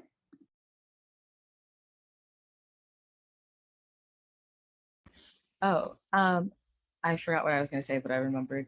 I did want to say that folks who are urging for edits that they want to see, as Brisa said, the communities who have asked us to speak up, this is the current statement that they are comfortable with. But if people wanted to say what their edits were or present them, I think that that would be the best course of action, because I don't think it's fair to say that you would like to see edits and not offer to do said edits, because we, the people who aren't calling for the edits, do not know what those edits could look like. So if folks do want to present what their edits could be, please do so. But I do want to say that if you are asking to see something changed, please do not impose that labor on other people, especially when folks have already been doing this work and labor, and these communities have been laboring when they should not necessarily have to currently. So yeah, I just wanted to take a moment to say that. And that if folks do want to see some edits, they can please suggest them so that we can see if the communities are comfortable with those edits. And just bring them forth yourself. Thank you. I agree with that. I know we talked about labor in the chat, but I do want to reiterate that point that, as people that, some people didn't contribute as much as others, and it's important that as a council, we work together on this statement. Erman. Thank you. I would like us to speak a little bit about the issue of urgency, because I think that, since we started talking about this statement and or doing something along the lines of this statement, since that time, a ceasefire has occurred, other UCs have released statements. Were we to wait for next week's council to bring this up, that is another full 7 days that we haven't said anything. And so in sort of this vein of what we're talking about right now with potential edits or whatnot, I think we also, have a duty to say something, and be strong with whatever it is we're saying or not saying. And I feel to do that relatively quickly because there has been lots of labor and communication that has gone through. And I think if edits were to be made, I personally would love to see those tonight, or as soon as possible, just because I think we also have a duty to be clear about timeline. And we have been working on this for a while and having these conversations for a while. And I think that the student body does deserve to hear from us sooner rather than later. But I would love to hear what you all as my fellow council members consider in terms of that vein of urgency. Yeah, and I will speak really quickly, promise. I'm so sorry. When I did bring up this statement a couple days ago, actually, I was told by council members that why were we moving so quickly and that we would have appreciated less time. And at that time, I think all of us, Momina, Jane, myself, Prom, like several of us brought up the fact that stuff on council moves very quickly. So I appreciate that point being made right now, but um, that was not the point that was made by council members that day. So that is why we're going to have to delay a whole week, unfortunately, because we have to have everyone vote on it. Prom, then Erman. I was just going to say that since this is a statement of solidarity, we do not vote on this. So folks who are comfortable signing on as is, whether there are small edits or not, can sign on, and the statement can be released since we yeah, and technically the statement can be released, but I guess I don't know, it would other Jane, could you I think, sorry, Prom. I think that the thing that we had discussed was that Jane had said that no decisions would be made today when she emailed different student organizations, which is why we're in this conflict right now. Yeah, I think Cass had emailed student orgs and wanted to give them the opportunity to come to public comment, but that email wasn't sent out until like 6 p.m. today because we hadn't had the meeting with Hillel until yesterday. And so obviously it had been past the time and we wanted to give all opportunities for student orgs. Cass, I don't know if you can put it in the chat, the student orgs that we did reach out to, but yeah, it was because we had reached out to them and told them that they were welcome to come to public comment this week or next week because it was such a late reach out, which is why I personally think, and it does suck, I agree, that we should wait a week. And I think that in that week times two, that we can maybe produce like or propose whatever the right word is, like resolutions or something like that. Can I ask a quick question? So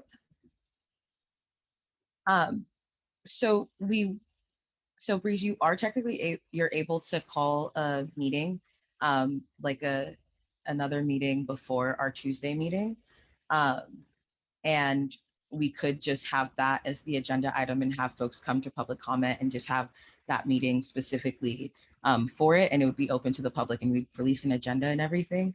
But I think that if I don't know if that's something folks would be down to do, because I do agree that another 7 days is a long time, especially if we are urging for academic leniency. So I don't know, what do you fellow council members think? Yes, so I agree with that. I'm going to pass this to our man because he's had his hand raised, and then I'll speak to that. I do want to say that I think that giving the opportunity for those student organizations that we have been in contact with to come to a public forum is really important and necessary. And so I definitely I think that giving them that sort of space is important. And if that does mean that we have a council meeting where the agenda item is the statement, then that's something that I support and I am okay with, because I think that we need to be centering those student voices again. I think I also just wanted to clarify that in bringing up urgency, I also wasn't necessarily saying like we have to publish this tonight or anything along those lines. I just did want to state that I felt that a week is a long time for an issue that we've already been deliberating over for several days. And that I think that the concern that was voiced by several council members the night that the initial draft was presented was more an issue of process rather than and perhaps clarity rather than not an understanding that things on council move quickly. And I think that a lot of that is the unfortunate fact that this is very early on in our terms and we haven't had the chance to set a lot of the norms that I think will perhaps dictate the future work that we do with statements and resolutions. And I do think that that conversation about process and whatnot is for another time. And I think we can have a dedicated space for that in some way. But I did want to clarify that, the comments that I'm making now about urgency are, because I do think it is a valid issue and it's not to, invalidate or supplant any, previous concerns that have been brought up, because I do think that in terms of, addressing this issue that we have been thinking through for so long, we sort of do have a duty to, I think, address it sooner rather than later in terms of coming out of this particular conversation we're having today. And yeah, I would, again, think that it's important for us to give that public space to student organizations and others that have been kept in the loop throughout this time. And as promised, that I think I would support a limited council meeting for the purpose of this statement prior to next Tuesday. And I am in agreement with that, as other UCs have been doing this. So that is my personal opinion. I think, and I'm going to defer to you on this, Josh. Would we do a raise of hands? Like, how do we go about establishing an earlier meeting time? You can call an emergency meeting.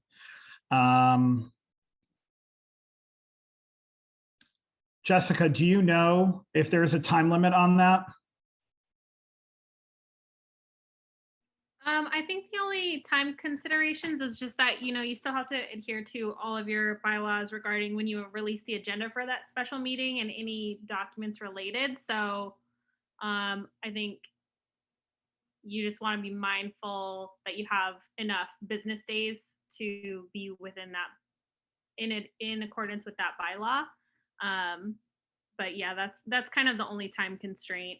And obviously you want to do it, before next Tuesday, because then you'll already have your regularly scheduled meeting. So I would also just challenge that if you all have already, and I'm just challenging, if you all are given your word to other organizations that they can join this week or next week, they may hold you accountable to that if they're not able to make the time in which you're going to propose. So that is just one thing I will throw out there. So just trying to help you all so that you don't get backlash on this. Thank you, Josh. I appreciate that. Prom? Yeah, I just wanted to also respond to Josh. Thank you for like the advice, definitely agree. But I do believe, because we are going to, I believe that currently like resolutions and other discussions about this is going to come forth next week as well, that folks who may not be able to attend at the end of this week, I'm assuming will be able to come next week as well. So I think that hopefully will help. So for clarity, promise, I'm sorry, maybe I misunderstood. There's an additional meeting for not a vote, and then the final vote will take place next Tuesday. Is that what we're saying?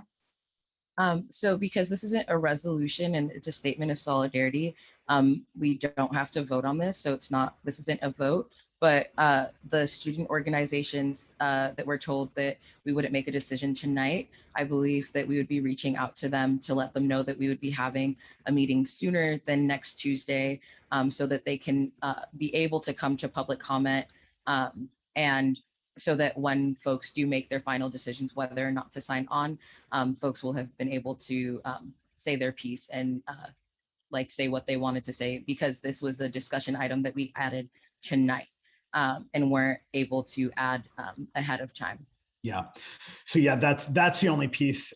So the public just did not have an opportunity for tonight's meeting to be able to come and voice public comment, even though it may have been put on the agenda and you outreach to groups. It was not publicly put on the agenda. And so that is where you will get the challenge. Right. And I think that's why we want to have the emergency meeting at the end of this week. And because it is still Tuesday and these groups have been reached out to today, I believe Cass will probably be able to send them another email, letting them know of this change, and letting them know that we will be discussing about academic leniency, and folks will be able to come and give public comment next Tuesday as well. But because of the urgency of the situation, and wanting to be able to like kind of get this going, doing it this week, since we have been discussing about this for a while, would be the best course of action here. At least that's what I believe. So I would advise you to stick to your normal agenda of times. But as Jessica dropped into the chat, if you want to meet on Friday, the council would have to release the agenda by tomorrow by 5 p.m. and 7 p.m. to the public. And Breeze, you would have to call a vote, and the council would have to vote to put this meeting on the agenda. Okay, sorry, Josh. I have like some background stuff going on. What did you say I needed to do? So if you all want to move forward with a Friday meeting, you would need to release the agenda to council by 5 p.m. tomorrow, to the public by 7 p.m. tomorrow. Jessica's saying you would not have enough time to release agenda documents for Thursday. Jessica, do you want to talk about that? But then you would have to go to vote, and the council would have to vote for a meeting on Friday, if that's the day that you would want it. I think that's the earliest day you can have it. Go ahead, Jessica. Yeah, that's what I was just gonna. Oh, sorry, Breeze. Yeah, that's what I was just gonna add, that per your bylaws, you have to release your agenda documents 2 school days prior to the meeting. So you don't have 2 school days prior to meet on Thursday, because you would only have a day notice if you release your agenda tomorrow. So really the earliest you can meet would be Friday. Thank you so much, Jessica. So how do I go about calling a vote for an emergency meeting? Would I call it right now? Okay, so do I say an emergency meeting at 7 p.m.? Is that correct? You'd motion to. I motion to approve an emergency meeting for May 28th, which is this Friday at 7 p.m. Is this where I move, or is this where I second? You know what? Hold on. There are rules about a Friday night and a Saturday night meeting. You have to have the meeting before sundown on Friday. Hold on 1 second.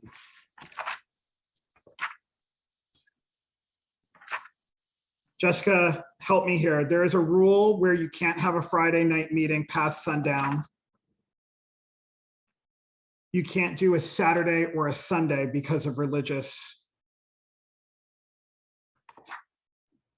If we can do before sundown, I think we could do right after our training, right? Maybe like that would be okay. I think 7 o'clock is going to be too late. Would 4 p.m. work with the time, Jessica? Yeah, so if you If you wanted to meet at 4 p.m., you would just need to release your agenda docs a little bit earlier. So to the public, it would be by 4 p.m. tomorrow. You would want to have those docs out because it's written in the bylaws as 2 school days, but really it's like, the full 48 hours. So that's why to the public, it's usually 7 p.m. because you meet at 7 p.m. on Tuesdays.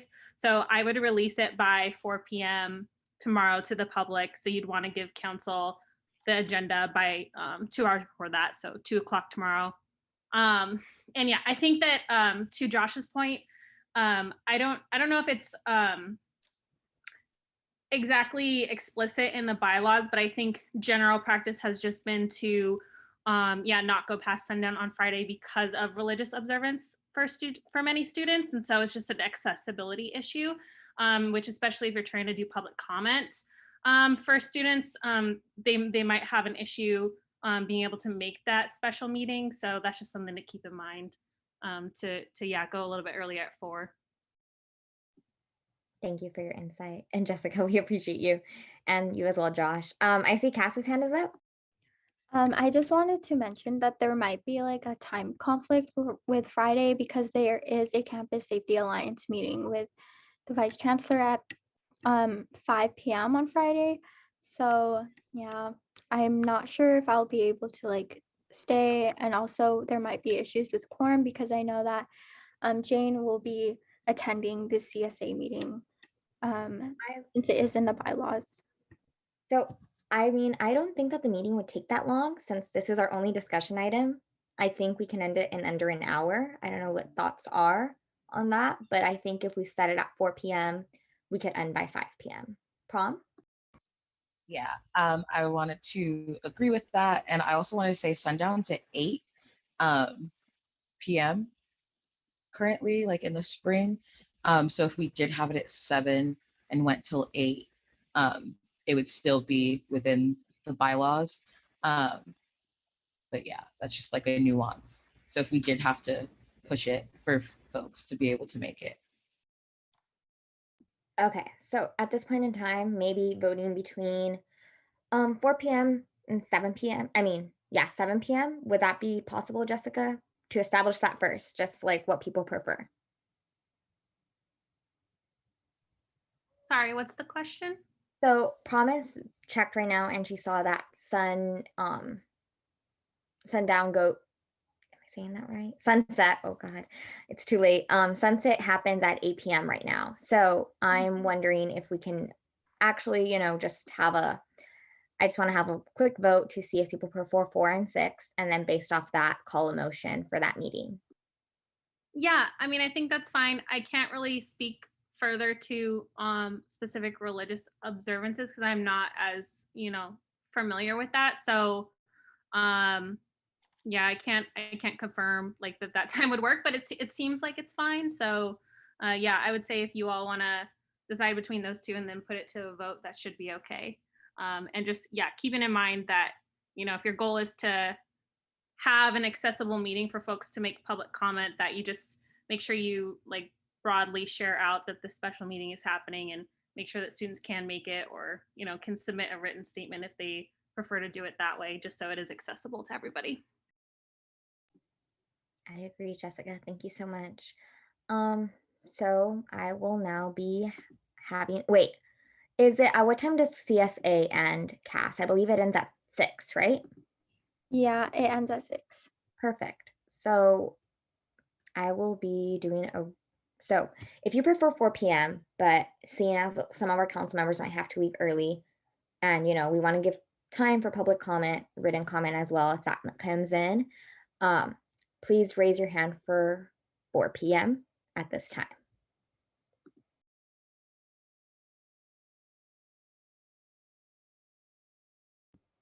Going once, going twice. Okay, there you go. Hands are coming up now. Thank you.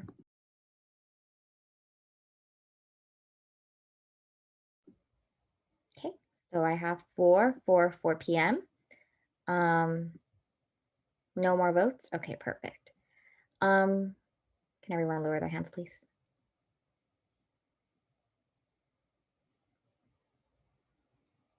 Emily, Maya, sorry.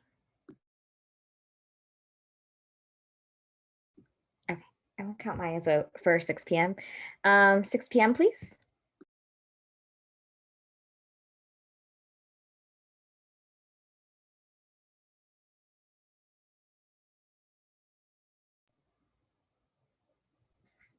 Okay, and I think for that I have 10 votes.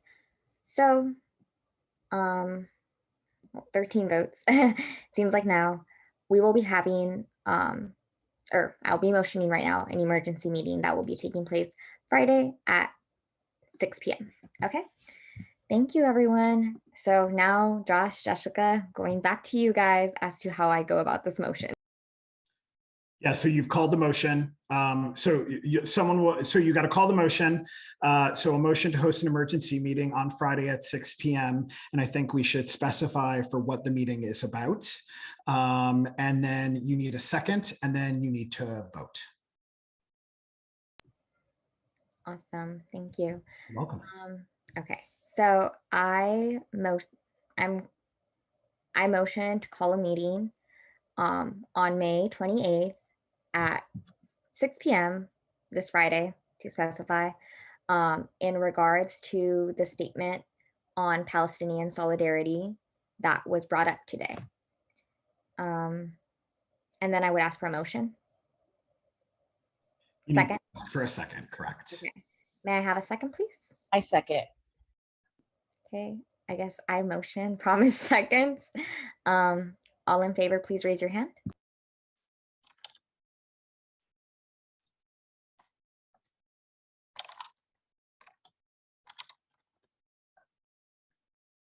Okay, and by a vote of, I think Maya, are you abstaining? Sorry. Okay. Perfect. I think, yeah. By a vote of, oh, Cass, are you? Thank you. By a vote of 13 to 0, the motion passes, and we will be having a meeting this Friday, May 28th at 6 p.m. regarding the statement on solidarity. Breeze, I just want to point out, like Cassandra, we need to make sure that everything's out on time. If it is not out at time, your vote will not count. So it has to be out 4 p.m. tomorrow to the public. And I will say, Cass, since it is an emergency meeting, if you need any support on that, I will be volunteering because we are calling this meeting. So if you need any support on that, because I know it is week 9, it's a very busy time, and I don't want you to feel that you have to take this on alone. Thank you. And just to confirm, the meeting will be this Friday at 6 p.m. and then that would be released tomorrow to the public by 6 p.m. No, and then, correct. yeah, and then council, I think at 4 p.m. Correct. Okay, got it. Thank you. Thank you. Okay, thank you, everyone. So seeing as we finish, we can just adjourn the meeting now, right? Wait, Breeze, can I add something real quick? I think people have their hands up. Okay, yeah. I was just wondering because I know people had asked, like some people had stated that they wanted to make edits to the statement, and some people had stated that they didn't want to make edits to the statement. And I was confused as to how we would go about that adding on the agenda. Something that I was thinking is maybe we can have a couple of different versions of the statement for the people that want to make edits and the people who don't. I can send the version that was already edited but is in suggestion form right now.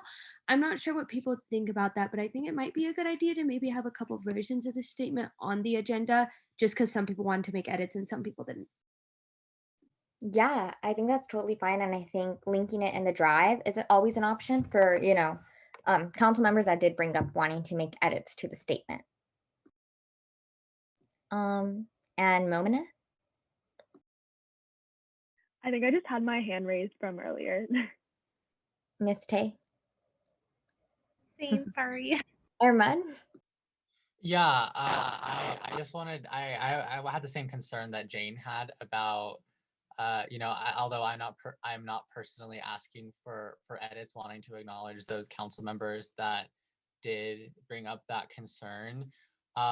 And I'm curious as well, if we did want to have those separate versions or whatnot, by what point would that second, I guess, version, the edited version, when would that be presented to us or sent to us in advance? Like, is that the same material that would be sent to us at 2 p.m. or sorry, no, at 4 p.m., I guess, as stated from the bylaws? I'm just curious in terms of timing, by when we'll have the chance to review the edited version, just because I think that, us having had the opportunity to review whatever document that looks like, is important. So yeah, I think I was just curious about what that editing process looks like for those of you that are interested in that. Prom? Yeah, I was just going to answer Herman's question. Essentially, for folks who wanted to have an edited version and like want to add edits and have it on the agenda, it would have to be ready to be sent out to the public when the agenda goes out tomorrow. So for folks who do want to have edits, like you would have to send the edited version to CAS, and CAS would release it along with the agenda to the student body so that they would have it in before the meeting on Friday.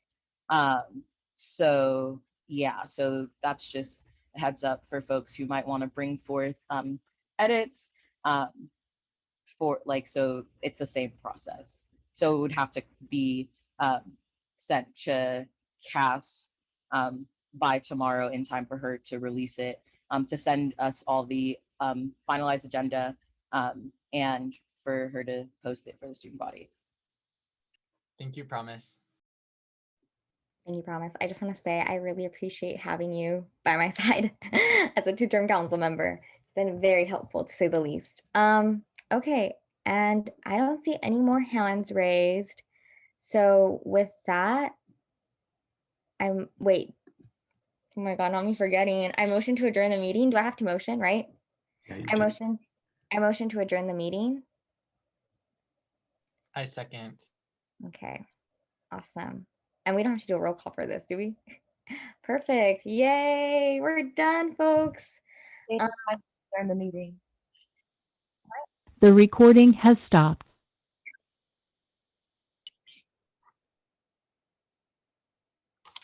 Okay, and I know that it